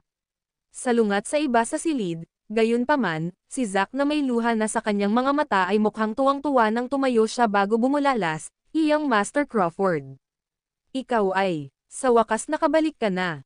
Ako ay, talagang nagsumikap ka sa lahat ng mga taon na ito, Zack. Sagot ni Gerald bago itinuro si Zack at nagpadala ng stream ng essential chi sa katawan ni Zack and just like that, nawala ang sakit ni Zack. Sa katunayan, mas naging masigla siya ngayon. Ngayong gumaling na si Zack, naudyukan si Gerald na magtanong sa malamig na tono, ngayon, sino ang mga taong ito? Kabanata 2371. Galing sila sa Morningstar family. Matagal na kaming pinipilit ng mga B*** na iyon na ibigay ang mga ari-arian ng pamilya Crawford. Parang hindi pa sapat yon, kinidnap din nila Leo at Aidan. Alinmang paraan, ang lalaki na ngayon ay walang armas ay pumunta kay Harlow, at narito siya dahil ngayon ang deadline para ibigay natin ang ating mga ari-arian. Paliwanag ni Zack, nobela. Ang Morningstars ay ang pinakamaimpluwensyang pamilya ngayon, bata. Habang inaamin kong malakas ka, huwag mong isipin kahit 1 segundo na kaya mong labanan ang lahat ng mga manlalaban sa pamilya ko. Anuman, kung mayroon kang mga bola, bakit hindi mo ako hamanin sa isang one-on-one na tanging sa publiko? Kung papayagan mo akong bumalik at gumaling, tiyak na bibigyan kita ng tunay na lasa ng kapangyarihan ng aking pamilya. Anong masasabi mo? Sabi ni Harlow na nakahawak ang kamay sa knob ng kanyang balikat habang dahan-daang tumayo, pilit na tinatago ang sakit sa ilalim ng harapan. Nang marinig iyon, si Stephanie ay naudyukan na tuyain, oo. Hamanin kami sa isang opisyal na tunggalian. Kahit na nagdududa ako na mayroon kang lakas ng loob. Nakatitig kay Gerald sa buong oras, hindi na hinintay ni Harlow na makuha ng bata ang pain. Tulad ng impyerno siya ay naglalabas ng isang aktwal na hamon. Sa ikalawang paglabas niya sa lugar na ito, inutusan niya ang kanyang mga tauhan na putulin ang batang iyon.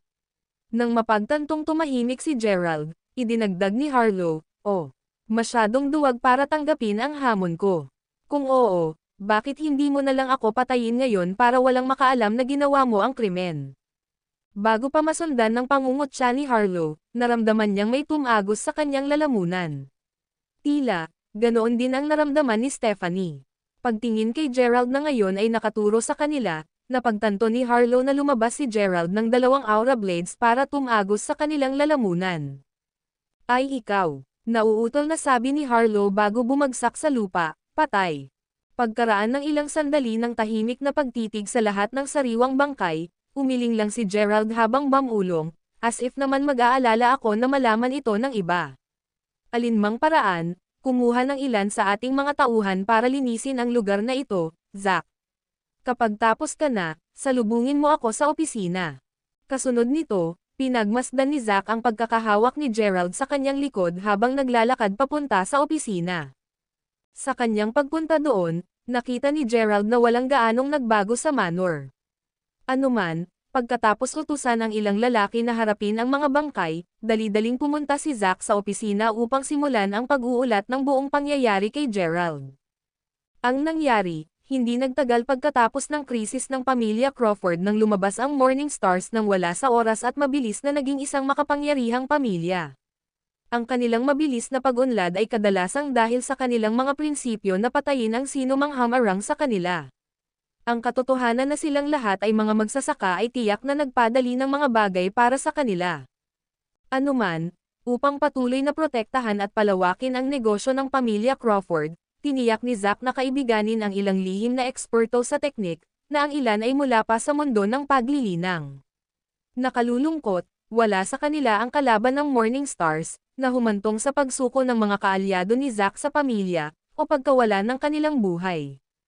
Dahil doon ay wala ng kapangyarihan si Zack na lumaban sa loob ng ilang panahon, na nagresulta sa halos makuha ng Morning Stars ang lahat ng mga ari-arian ng pamilya Crawford. Gayun din, gaya ng naunang nabanggit ni Zack, inagaw din ng Morning Stars sina Leo at Aiden. Kahit na ang pagkidnap kay Leo ay nangyari noong nakaraan, ang kay Aiden ay medyo bago.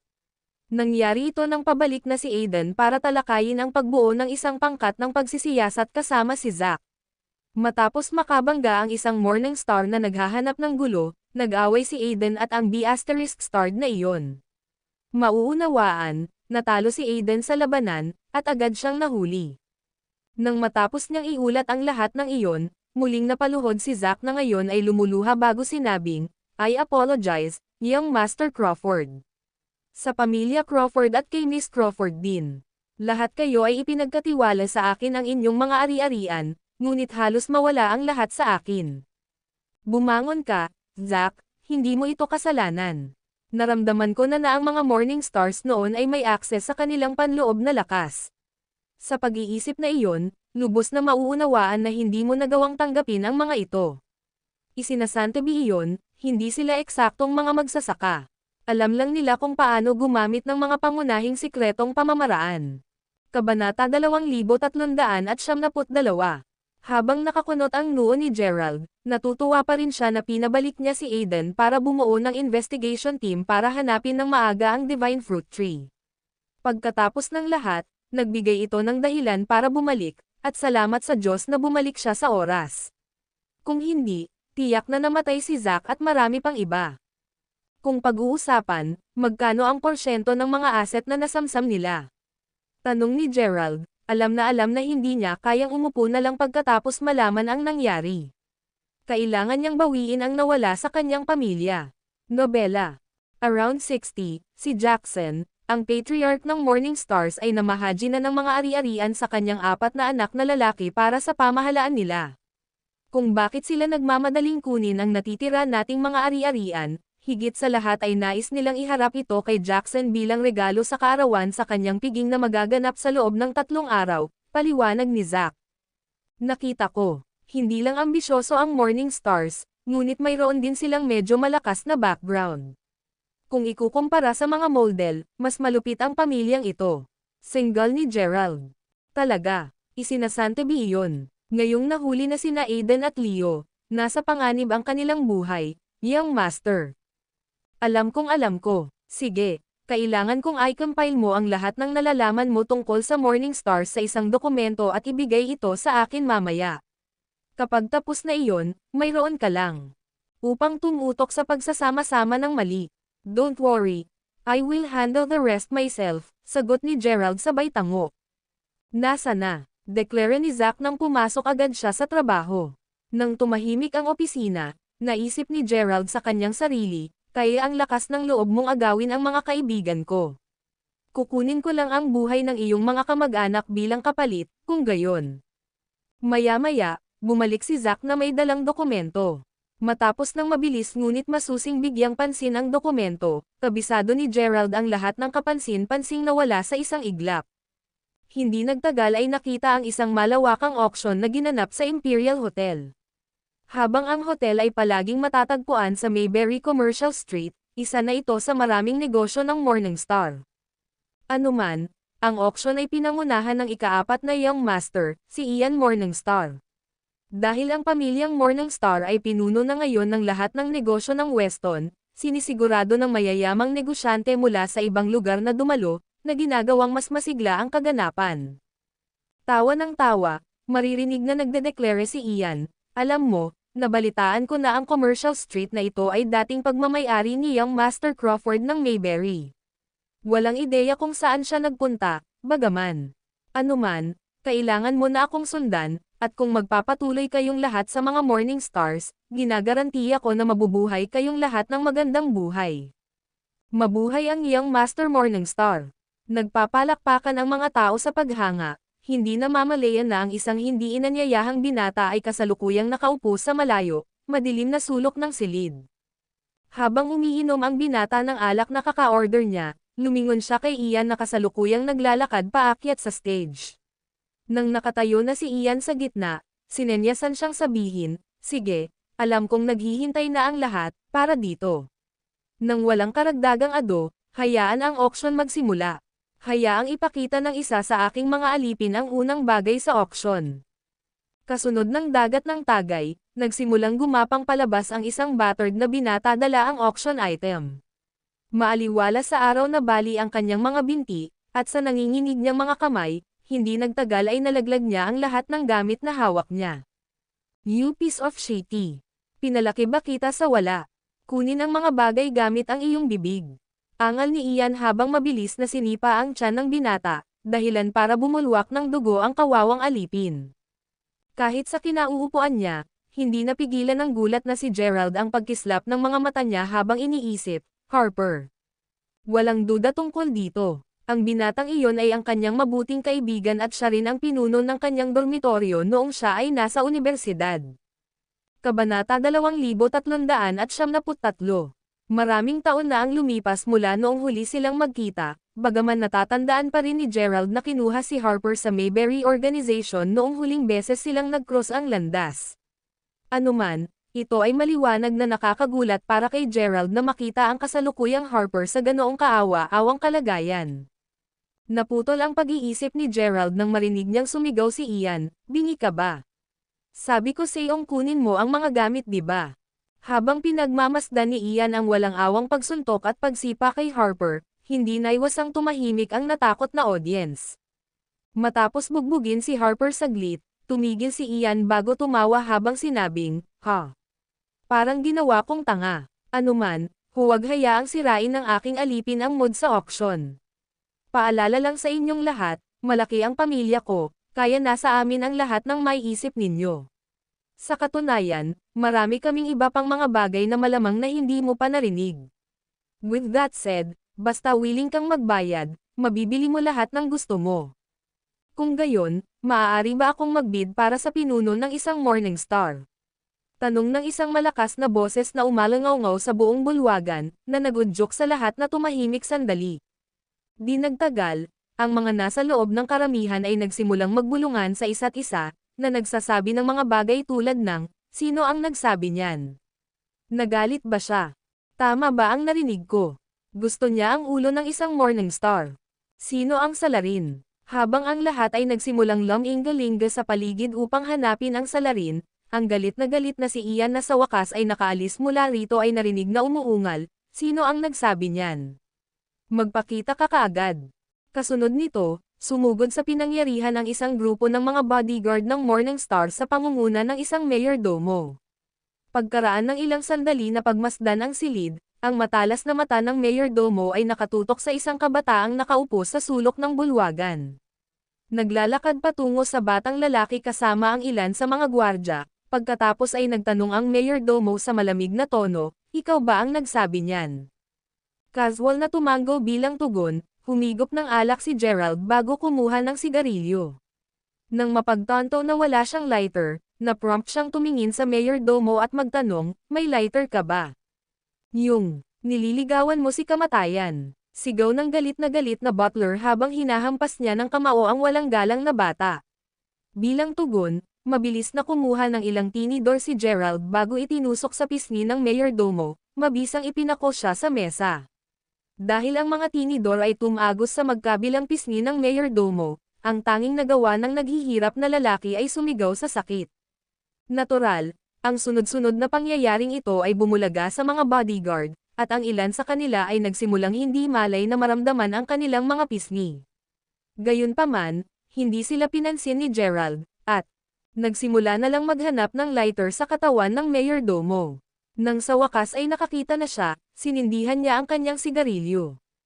Kahit sa mahina at saglit na pagkinang ng lighter, nanlaki ang mga mata ng lahat nang makita ang mukha ng salarin. Ay iyan. Iyan ay, Young Master Crawford, tama ba? Ano, si Gerald yun. Bulalas ni Ian, nanlamig ang tingin niya nang marinig iyon.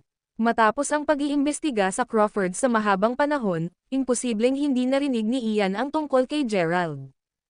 Anuman, ang isa sa mga natigil ang negosyante ay mabilis na sumagot. Siya. Ngunit, sa narinig namin, namatay siya ilang taon na ang nakalipas. Nang marinig iyon, hindi mapigilan ni Gerald na mapangiti habang sinabing, "To think na makikilala pa rin ako ng mga tao after all these years." Si Ian mismo ay simpleng tumalon pababa ng entablado, may nakakatakot na ngiti sa kanyang mukha habang ipinahayag niya, kaya, sa halip na manatiling nakatago, nagpa siya kang dumiretso sa mga pintuan ng impyerno. Para sa iyong kaalaman, pinaplano na naming kunin ang natitirang mga asset ng Crawfords, kahit na hindi ito pinadali ni Zack. Ngayong nandito ka na, gayunpaman, sigurado akong magiging maayos ang lahat. Bilang tugon, inihagis ni Gerald ang upos ng sigarilyo sa lupa bago tumapak dito habang sumagot, "Natatakot ako na may hindi ka masyadong naiintindihan, Young Master of the Morning Stars." Elaborate, ungol ni Ian na nakakunot ang noo. Kung naaalala mo ang sinabi ko kanina, nais kong magbid para sa pinuno ng isang Morning Star. Sa totoo lang, hold on. Mayroon kang 3 kapatid, tama. Well, ibibid ko kayong 4 para sa $1 bawat isa, kung gayon. Kahit na sinabi ko iyon, wala talaga akong pera ngayon, kaya sana payagan mo akong mag-iwan ng resibo ng IOU. Oh, pero bago iyon, sigurado akong walang ibang magtatangka sa akin, tama? Tanong ni Gerald habang nakaharap sa crowd. Hindi kailanman. Bulalas ng ilan sa mga negosyante habang napaatras sila sa gulat. Kabanata 2374. Sa kabaligtaran, nang marinig iyon, ang lahat ng mga bodyguard ay agad na tumawa habang sila ay bumulalas ng mga bagay tulad ng, "Nabaliw na ba siya? Alam ko naman di ba? Talaga bang iniisip ng brat na iyon na makukuha niya ang ulo ng aming 4 na Young Master sa kanyang mahinang kapangyarihan?" Marahil ay hindi niya alam na ang lakas ni Young Master Ian ay higit pa sa mga ordinaryong tao. Kahit na tahimik, kahit ang mga mula sa karamihan ay nakatitig kay Gerald na parang isang clown. Si Ian mismo ay nanlilisik sa bata habang umuungol, "You dare humiliate me.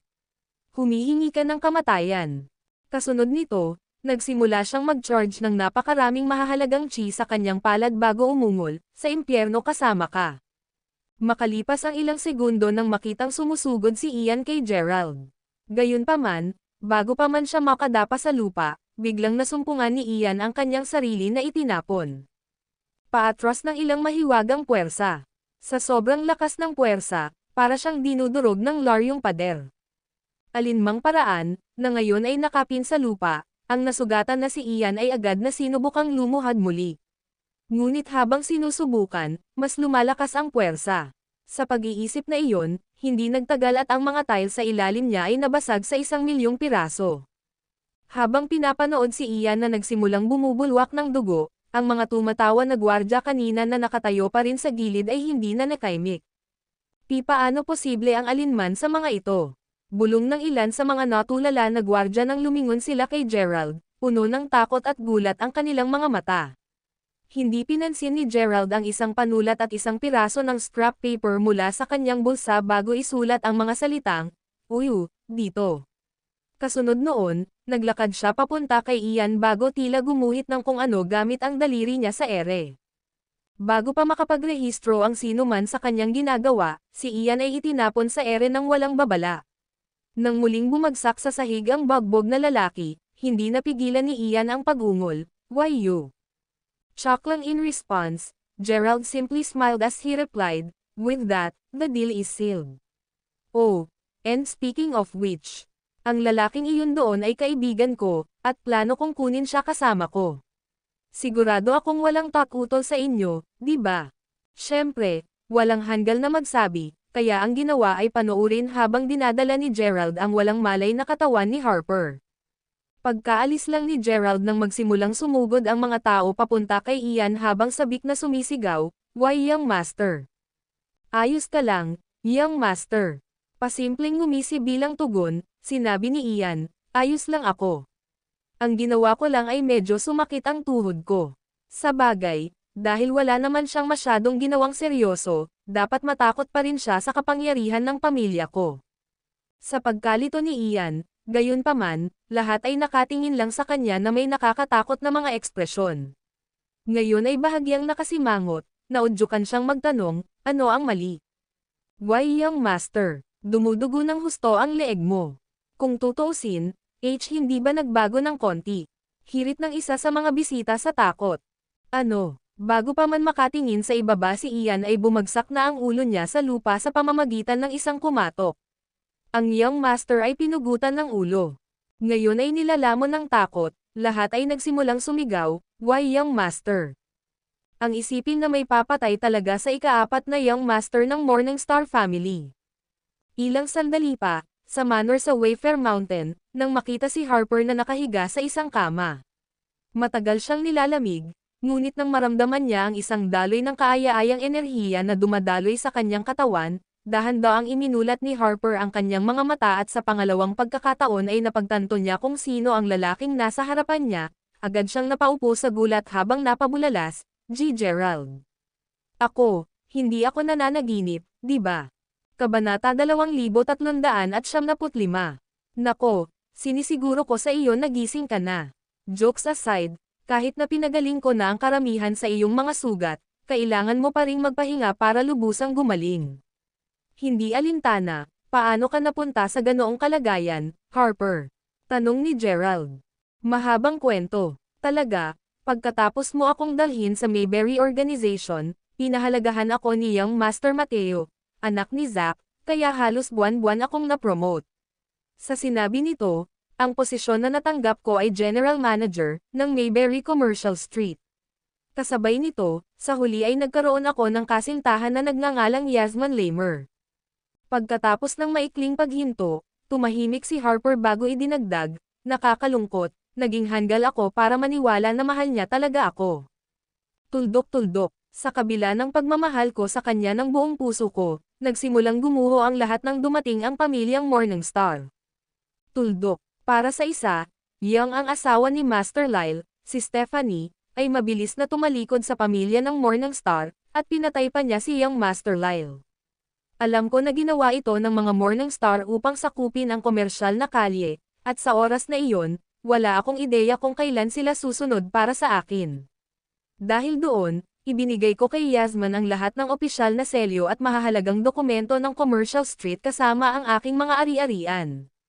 Nakakalungkot, sa oras na ako ay tuluyang na frame ng Morningstars, ang komersyal na kalye ay wala na. Kita nyo, nang muli kong makasama si Yasmin upang makuha muli ang ilan sa mga dokumento at ari-arian, nagpapadala lamang sa kanya ng isang tao para itaboy ako. As it turned out, snobbish din siya ni Stephanie. Para bang hindi pa iyon sapat, nang malaman niyang hindi ako maaaring maging backer, mabilis siyang tumalikod sa isang executive ng Morningstar family at ipinamigay pa ang aking mga ari-arian. Ngunit hindi siya nasiyahan doon, nako. Kahit na nawala sa akin ang lahat, umupo siya ng ilang lalaki para baliin ang aking mga paa bago ako ginawang alipin ng pamilyang Morningstar. Pagtatapos ni Harper, puno ng pagsisisi ang kanyang boses habang nakakuyom ang kanyang mga kamao. "Ang daming nangyari," ungol ni Gerald sabay tango. "Talagang, masyadong ambisyoso ang Morningstars. Alam mo, ang una nilang nagawa ay ang pag-api sa Coffin Group, na naging dahilan para maging pamilyar sila sa bansa. Para bang hindi pa sapat iyon, sinusubukan na nilang kainin ang lahat ng ating mga ari-arian. Ang kanilang matinding kasakiman ay tunay na nagdulot ng walang katapusang pagdurusa. Reklamo ni Harper. Alam ko. Ngayon sabihin mo sa akin. Nais mo bang maghiganti? Tanong ni Gerald habang tinatapik ang balikat ni Harper. Paghihiganti. Gusto ko, ngunit, ang Morning Stars ay hindi eksaktong mga normal na tao. Masyado silang malakas. Ungol ni Harper sa walang magawang tono. Huwag kang mag-alala, hayaan mo lang akong alagaan sila. Speaking of which, ano ang posisyon ng anak ni Zack? Tanong ni Gerald. Ang general manager ng Mayberry, sabi ni Harper, nobela. Nakikita ko. Bueno, babawiin ko ang lahat ng nawala sa ating pamilya bago lumubog ang araw. Deklara ni Gerald. Samantala, nagkaroon ng kaguluhan sa manor ng pamilya Morningstar sa loob ng Mayberry City. Sa sobrang trahedya na pinatay si Ian sa auction, si Jackson ay nasa bingit ng pagkabaliw. Pagkatapos ng lahat, si Ian ang kanyang bunso at pinakamamahal na anak. Gayunpaman, nadaig ng kanyang puot ang kanyang kalungkutan nang mas matagal niyang tinitigan ang pugot na katawan ng kanyang anak. Nakatitig sa mga gwardya, saka siya umungol, sino ang gumawa nito? G. Gerald Crawford. Sagot ng mga tanod. Lahat sila ay mga advanced na mandirigma na natutunan kung paano manipulahin ang kanilang mahahalagang chi, na nagre-resulta sa mga ito ay karaniwang may malakas na aura sa kanilang paligid. Gayunpaman, sa pagbanggit kay Gerald, lahat sila ay mukhang takot na takot hanggang sa punto kung saan sila ay nag-aalangan na sabihin ang kanyang pangalan. Umaagos ang luha sa kanyang pisngi, saka dahan-daang tumayo si Jackson. Inilagay ang kanyang mga kamay sa kanyang likod habang tinatitigan niya ang mga gwardya, pagkatapos ay umungol si Jackson, patay na si Ian. At gayon din ang mayordomo. Kaya bakit kayong lahat, mga individual na nakatanggap ng espesyal na pagsasanay mula sa pamilya Morningstar, ay buhay pa? Nang marinig iyon, agad na napaluhod ang mga gwardya habang nagsusumamo, please iligtas mo kami, Patriarch. Masyadong malakas si Gerald. Ni hindi nga kami makalapit sa kanya. Kasunod nito, nagkaroon ng awkward na katahimikan. Kabanata 2376. Hindi ka makalapit sa kanya. Sinasabi mo sa akin, wala ka bang isa sa inyo ang nakalapit sa kanya sa kabila ng pagiging napakalakas na mga mandirigma na maaaring individual na yumanig sa mundo? Sa tingin mo ba ganoon ako katanga?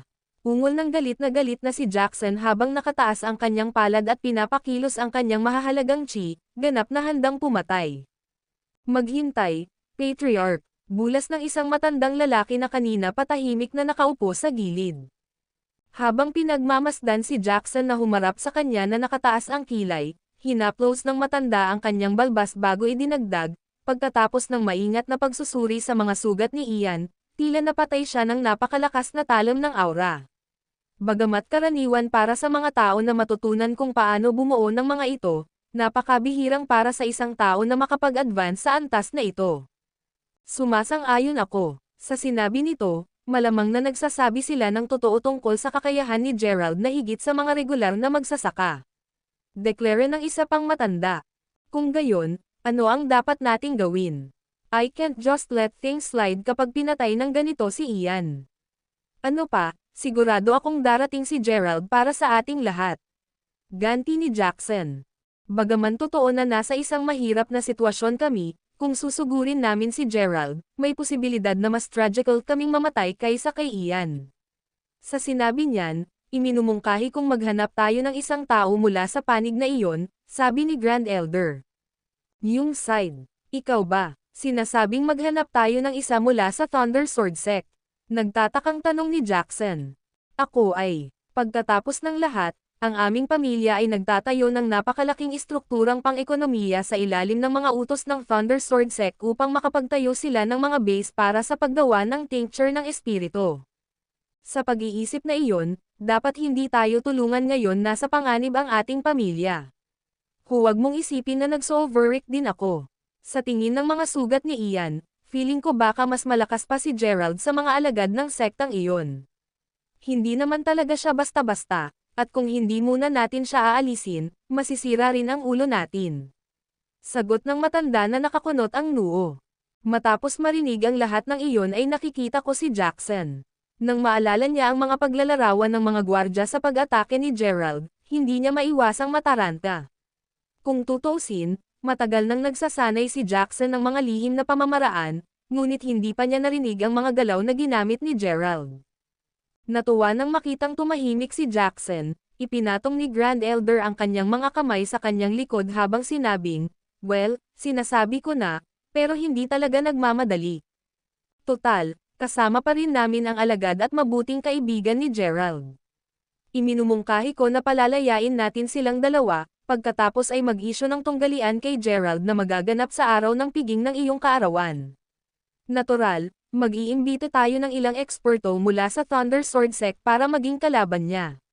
Siguradong hindi ko kakayanin ni Gerald ang lahat, kahit gaano pa siya kalakas." Mukhang magandang ideya iyon. Narinig mo ang Grand Elder. Makipag-ugnayan sa Thunder Sword Sect. At saka, palalayain sina Leo at Aiden. Kapag tapos ka na, padalhan ang batang iyon ng isang challenge letter at sabihin sa kanya na magkita tayo sa mountaintop, ang lugar ng handaan, sa loob ng 3 araw. Utos ni Jackson sabay tango ng mariin. Agad-agad, deklara ng kanyang mga nasasakupan habang sila ay agad na kumilos. Samantala, sa isang isla na malayo sa J-City, makikita ang 3 puting buhok na matanda na nakasuot ng mga simpleng damit, na naka-cross-leg at magkaharap sa hugis at sulok. Sa kanilang mga daliri sa espada na magkadikit, malinaw na sila ay bumubuo ng isang sword formation. Habang sila ay nagtatanim, may isang bata na biglang sumugod sa kanila, bagaman na natiling tahimik nang mapagtanto ang kanilang ginagawa. Nang mapansin ang mga bata, nagtanong ang isa sa mga matatanda, "Ano ito?" "Nakatanggap kami ng balita mula sa pamilyang Morningstar na nagsasabi na may problema sila. Nasa panganib sila kaya agad nilang hiniling na iligtas kayong 3. Ano sila ngayon?" Sagot ng isa pang matandang lalaki habang nagmulat silang 3 ng kanilang mga mata. Kabanata 2377. Well, nakalagay sa sulat na may kinakaharap silang sobrang skilled boy na Gerald ang pangalan. "Napakalakas ng bata kaya kailangan kayong 3. Sabi ng bata. "Kung ikaw ay isang teen pa dapat mong maglakbay, her." Assassin's Creed Review Valhalla, isa sa pinakamahusay sa FRA. Humalaklak bilang tugon, isa sa mga matatandang lalaki pagkatapos ay sumagot, "Nakikita ko. Well, pinagkadalubhasaan pa rin namin ang sword technique, kaya ito ay isang magandang pagkakataon upang subukan ito sa isang eksperto.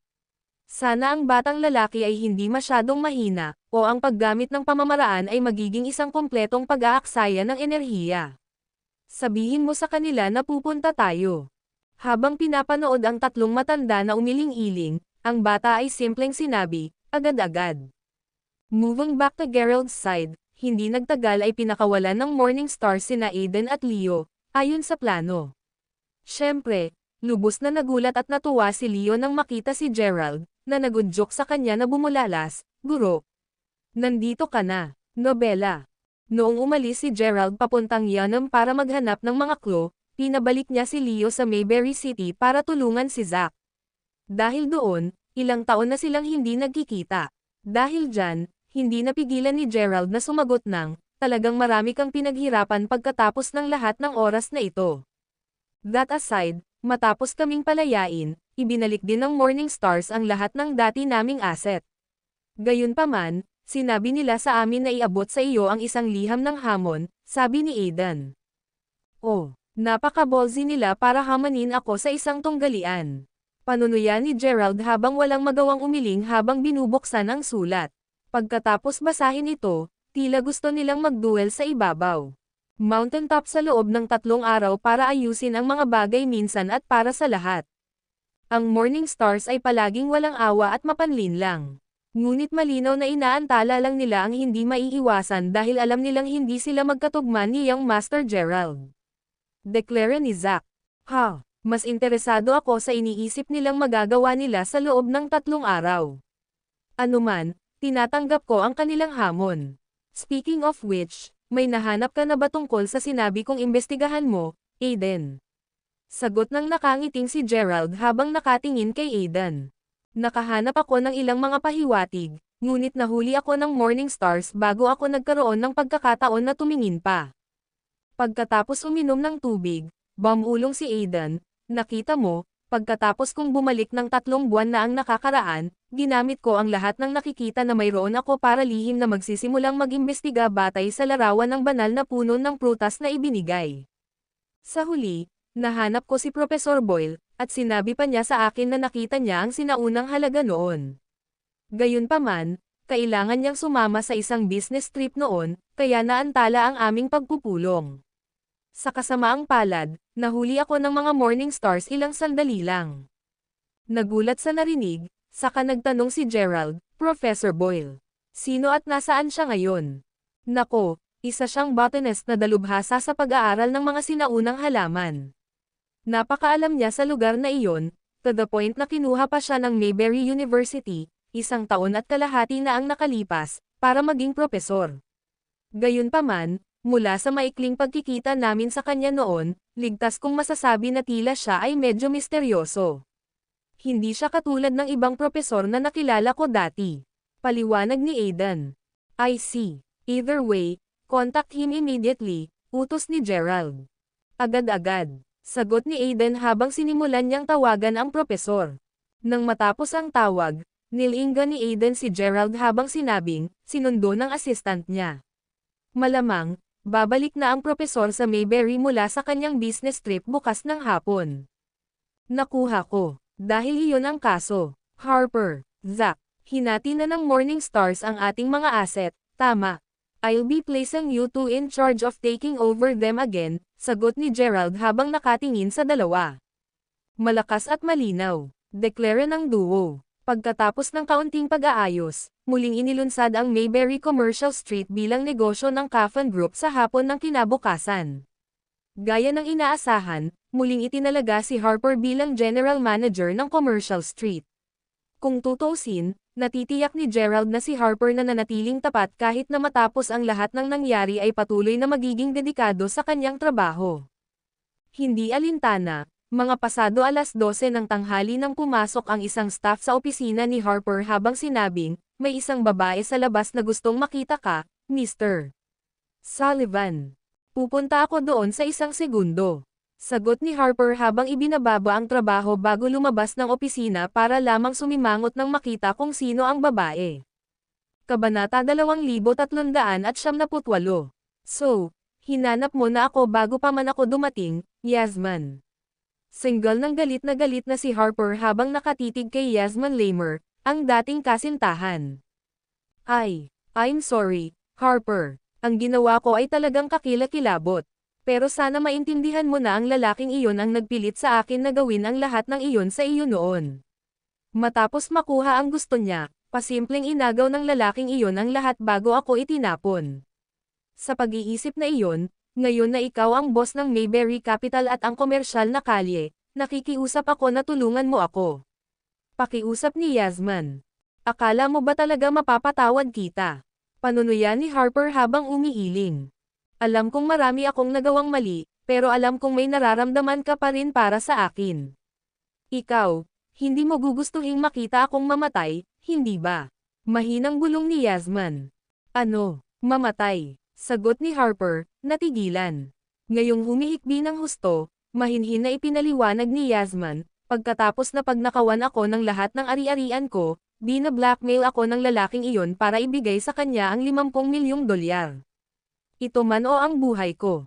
Malaking kawalang katarungan ang ginawa ko sa iyo, kaya kahit hindi mo ako tulungan, payagan mo akong humingi ng tawad sa iyo bago ako mamatay. Habang pinapanood si Yasmin na nagsimulang yumuko hanggang sa dumudugo ang kanyang noo, lumambot ang puso ni Harper, na nagudyok sa kanya na sabihin, bumangon ka. Imposible man na magkabalikan kami, hindi ko maitatanggi na minsan kaming magkasintahan.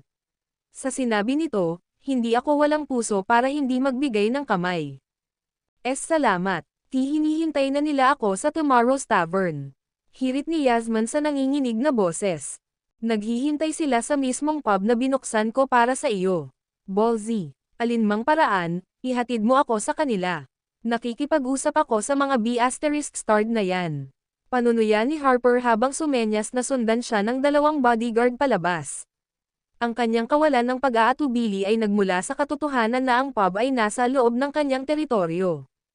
Hindi alintana, ang pangalawang Harper ay umalis sa kanyang opisina, si Gerald na naglilinang sa kanyang opisina sa Wayfair Mountain, ay hindi napigil ang iling ang kanyang ulo nang imulat niya ang kanyang mga mata. Ang hanggal na si Harper na iyon. Katulad ko, napakabilis niyang lumambot hanggang sa luha ng isang babae. Gayunpaman, sana ay matutunan mo sa lalong madaling panahon na kung talagang gustong saktan ka ng babaeng iyon, ipagpapatuloy mo lang ang kamatayan sa kanya, kahit na mayroon ka 8 buhay. Habang naglilinang, nakaugalian ni Gerald na ipalaganap ang kanyang divine sense sa malawak na lugar. Sa pamamagitan ng paggawa nito ay nagawa niyang bantayan ang kanyang paligid habang naglilinang at maiwasan ang pagtambangan. Anuman, ipinaliwanag nito kung paano narinig ni Gerald ang pag-uusap sa pasukan ng manor. Naputol ang pag-iisip ni Gerald nang marinig niyang kumakatok si Aiden sa pinto bago sinabing, "Kuya Gerald. May nagsabi sa akin na kakaalis lang ni Harper kasama ang babaeng kumalas sa Morning Stars noon." Alam din ito ni Leo, at tinanong siya kung dapat ba nating pag-usapan ang tungkol sa kanya. Bukod doon, magiging maganda kung walang mangyayari, ngunit kung may mangyayari, sigurado akong makakaharap pa rin natin ang Morning Stars. Alam ko na, huwag kang masyadong mag-alala. Kung saan, dahil narito ka na, isinulat ko ang isang hanay ng mga diskarte sa paglilinang para sa iyo at kay Leo. Ibigay ang kanyang kopya sa kanya mamaya. Anuman, mula ngayon, gusto kong simulan ninyong dalawa ang mahigpit na paglinang ayon sa mga diskarte sa paghinga na isinulat ko, naiintindihan. Sagot ni Gerald. Ha, ako, salamat. Kapag tapos na akong mag-cultivate, magagawa ko na bang maging secret technique expert tulad ng mga mula sa Morningstar family? Tanong ni Aiden habang excited na kinukuha ang mga papel. Parang tinuturuan kita ng mga murang pakulo. Ang binigay ko sa'yo ay galing kay Uncle Zeman. Sa pag-iisip na iyon, kung masigasig kang maglilinang at sumasailalim sa regenerative treatment upang linisin ang iyong laman at buto, maaari kang sumali sa cultivation realm at maging isang aktwal na cultivator. Sa puntong iyon, ang Morning Stars ay magiging wala sa iyo. Panunuyan ni Gerald. Kabanata 2379. Sa paglipat pabalik sa Harper, nakuha niya ang posisyon ng manager ng Commercial Street sa ilalim ng pamumuno ni Young Master Mateo hindi lamang dahil siya ay isang mabuting kaibigan ni Gerald, kundi dahil din sa kanyang katalinuhan at pagsusumikap. Sa pag-iisip na iyon, si Yasmin ay matapat na isa sa kanyang mga kabiguan sa buhay. Hindi alintana, tinutulungan niya ngayon si Yasmin hindi dahil sa mabait siya, kundi dahil gusto niyang turuan ng leksyon ang lalaking sumuyo sa kanya na magtaksil sa kanya. Kung hindi dahil sa B***star na iyon, hindi na mararanasan ni Harper ang buhay na bangungot na ibenta bilang alipin kay Ian. Alinmang paraan, nang makarating sila sa pub, dinala kaagad ni Yasmin si Harper sa ikalawang palapag. Ngunit pagdating, walang tao doon. Nasaan sila? Tanong ni Harper. Oh, nandito na kami, Mr. Sullivan. Idineklara ng isang boses out of the blue bago dumating ang isang grupo ng mga lalaki mula sa pagtatago. Dahil nakaharang na ngayon ang pasukan, isang binata ang lumakad ng may panunuya, na nagudyok sa mukha ni Harper na namula sa galit habang siya ay umungol, "Kaya ikaw, Whale Fox. Kahit ang Morning Stars ay hindi na kumilos ng mayabang. Ano ang nagbibigay sa iyo ng karapatang maging ganito kahambog?" Pasimpleng tumatawa bilang tugon, sinenyasan ni Whale ang kanyang mga tauhan na palibutan si Harper at ang kanyang mga bodyguard bago sumagot, "Sa tingin ko ay hindi mo alam ang adobo na kinaroroonan mo ngayon, Harper. Ikaw ang dapat na umiwas sa pagiging mayabang. Regardless, maganda ang ginawa mo, Yasmin, ako sa una. Akala ko hindi natin maaakit ang kahit sinong malalapit na kaibigan ni Gerald, pero natutuwa akong pinaalalahanan mo ako na si Harper ay isa sa mga kapatid niya. Ha, dahil ang lahat ng ito ay aking ideya, paano mo planong pasalamatan ako sa pagkakataong ito, Kuya Whale?" Sagot ni Yasmin na naging masama ang ekspresyon. Ikaw na babae. Niloko mo ako." Tanggal ng galit na si Harper. "Hey, bakit pa ako lalapit sa'yo? Sa totoo lang, hindi pa rin ako makapaniwalang nahulog ka dito." Panunuyan ni Yasmin. "Ipapaalam ko sa iyo na ikaw ay nasa teritoryo ng Crawford. Anong balak mong gawin mga dirtbags?" Pakli ni Harper habang pinagmamasdan ang isang binata na may hawak na baso ng alak na naglalakad palapit kay Whale. Nang marinig iyon, Sumagot si Whale, "Nako, hindi kami mag-aaway, kahit na may gagawin si Mr. Sullivan sa iyo. Kung tutuusin, siya lang naman siguro ang may kakayahang gawin ang gawain ng hindi nadidiscover, tama ba ako?" Panipi. Pagkatapos sabihin iyon, lumingon sina Whale at Yasman para magalang na batiin ang binata, na nagudyok sa mga nasasakupan ni Whale na ideklara, Third Young Master Morningstar. Nang maramdamang nanginginig ang kanyang mga talukap, sinabi ni Harper, "Ikaw ang pangatlong Young Master ng pamilyang iyon. Sa katunayan I am. Hindi alintana, narinig ko na ikaw ay isang matalinong tao, kaya't huwag tayong magpatalo." Essentially, nahihirapan ang Morningstars na harapin si Gerald, kaya naman nakaschedule ang duel sa kinabukasan. Kung nagkataon, iyon din ang araw na ipagdiriwang ng aking ama ang kanyang ikapitong kaarawan. Bukod dito, kahit na malinaw na nasa talo na tayo, hindi tayo sumusuko. Kung tutuusin, baka ikaw ang tiket namin sa winning, sagot ni Isaac sa masiglang tono. Sinubukan ng pangalawang Harper na magsabi ng kung ano, agad na pinitik ni Isaac ang kanyang daliri. Nagpadala ng tableta sa lalamunan ni Harper. Kasunod nito, nagkusa si Isaac na ipaliwanag, ang nilunok mo lang ay kilala bilang heart-eating pill. Ito ay isang espesyal na lason na ginawa ng aking pamilya, at ito ay parehong walang lasa at walang amoy. Tungkol naman sa mga epekto nito, sa pangalawang pagkakataon na ang lason ay nagsimulang magkabisa, ang iyong buong katawan ay magsisimulang manggati ng husto na mararamdaman mo na kailangan mong kumamaw sa iyong mga organo. Hindi ba't iyon ay isang trahedya na paraan upang mamatay? You oughter be *starred. Sigaw ni Harper na nagsisimula ng makaramdam ng makati sa kanyang mga daluyan ng dugo. Kung naramdaman na niya ang pagnanais na punutin ang kanyang katawan ngayon, maiisip na lamang ni Harper na lalala ito kapag nananatili ang lason sa kanyang katawan. Nakangiting masama bilang tugon, pagkatapos ay nanunuya si Isaac, masama ang pakiramdam. Sa alinmang paraan, kung nais mong mapawi ang paghihirap na iyon, makinig ng mabuti. Naghanda kami ng espesyal na gamot para kay Gerald, at kailangan namin na ipakin mo ito sa kanya. Anong masasabi mo? Nakahiga na ngayon sa lupa at namimilipit sa sakit, sumagot si Harper, hinding-hindi ko ipagkakanulo si Gerald. Nang malapit nang tumawag ng backup ang mga bodyguard ni Harper, saglit na nawala si Isaac bago muling nagpakita sa harap ng dalawang lalaki. Bago pa makapag-react ang mga lalaki, itinapat ni Isaac ang kanyang mga palad sa kanilang mga mukha, na agad na tinapos ang kanilang buhay. Kasunod nyon, tinapakan ni Isaac ang ulo ni Harper bago nanunuya, magiging ganito katigas ang ulo ng isang walang kwentang karaniwang tao. Isa ka lang aso sa pang-apat kong kapatid, alam mo ba? How dare you even sue me? Hinding-hindi kita tutulungan. Ungol ni Harper sa kanyang matinding sakit. Sa sandaling iyon nang may pumasok na waiter sa silid bago sinabing, Miss Lamer. May bisitang nagpumilit pumasok para uminom. Hindi namin siya napigilan sa pagpasok.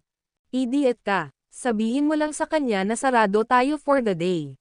Ginawa ko, ngunit nang kausapin siya ng manager, nabugbog siya hanggang sa mabaliw, ungol ng waiter bilang tugon. Kabanata 2400. Sa ikalawang pagtatapos ng pangungusap ng waiter, narinig ni Yasman ang mga yabag na paakyat sa hagdanan. Habang mabilis na napalingon ang lahat sa pinto, maya-maya pumasok ang isang nakangiting binata na nakalagay ang mga kamay sa bulsa habang sinasabing, Di ba sabi mo sarado ang lugar na ito? Mukhang buhay na buhay ang ikalawang palapag. Sino ka? Anong ginagawa mo dito? Single ng galit na si Yasman. Ako, nandito lang ako para uminom. Though I'd be lying if I said I wasn't also looking for someone, sagot ni Gerald habang nakaupo sa gilid habang maayang tumingin sa nanginginig na si Harper na ngayon ay halos wala ng malay sa sahig. Ganoon ba? Well, natatakot ako na ang inumin na ito ay ang iyong huling. Ganti ni Yasman habang mabilis na pinalibutan ng mga tauhan ni Whale ang bata. Nang makita iyon, bumahing lang ang bata na kahit papaano ay naging unos na nagpalipad at bumagsak sa lupa ang lahat ng lalaki. Na-knockout silang lahat. What the hell? Sigaw ni Isaac sa lubos na hindi makapaniwala habang itinataas ang paa sa ulo ni Harper. Bagamat totoo na nakatagpo na siya ng mga napakalakas na tao bago ito, wala ni isa man sa kanila ang maihahambing sa sobrang lakas ng batang ito. Napagtanto kung gaano kahirap ang sitwasyon, si Isaac ay napaatras ng ilang hakbang bago huminga ng malalim. Nasaktan ka ba namin, Senior? Meron ka. Isa kang morning star, tama.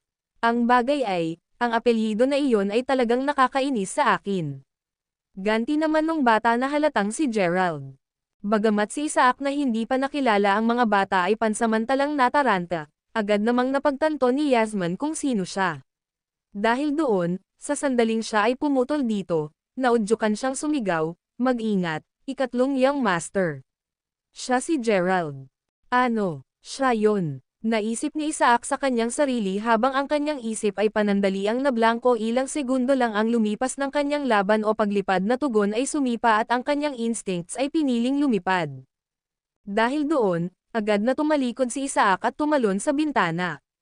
Ito ang nagtulak kay Gerald na nagpadala ng aura blade habang sumisigaw, bilis tumakbo, di ba? Sa kasamaang palad, dahil ginamit ni Isaac ang kanyang lightness skill, ang talon ng aura ay hindi makaabot kay Isaac sa tamang oras. Gayunpaman, sa takot ni Isaac, ang talon ng aura ay hindi nawawala. Patuloy itong humarap sa kanya, nagudyok sa takot na lalaki na naramdaman kung gaano kalakas ang pag-atake upang maubos ang lahat ng kanyang mahahalagang chi, para lang mapatakbo siya ng mas mabilis. Sa ikalawang pagpasok niya sa kanyang tahanan, hindi man lang huminto si Isaac para makahinga. Sa halip, nagsimula siyang sumigaw ng, F-Father. Iligtas mo ako, Ama. Papatayin na ako ni Gerald. Nobela. Natural, ito ang nagtulak kay Jackson at sa anim na matatanda na magmadaling lumabas. Nang makita ang mabilis na papalapit at napakalakas na aura blade, si Jackson ay naudyukan na sumigaw, mag-ingat, Isaac. Manatili ka sa likod namin. Kasunod nito, mabilis na nagtulungan si Jackson at ang anim na elder para bumuo ng isang defensive air shield.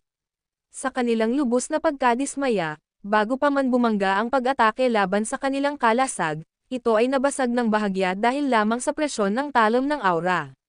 Tumindig na ngayon ang kanilang mga balahibo, ang 7 natulala na mga lalaki ay mabilis na nagtanggal mula rito habang umiwas na gamulong palayo.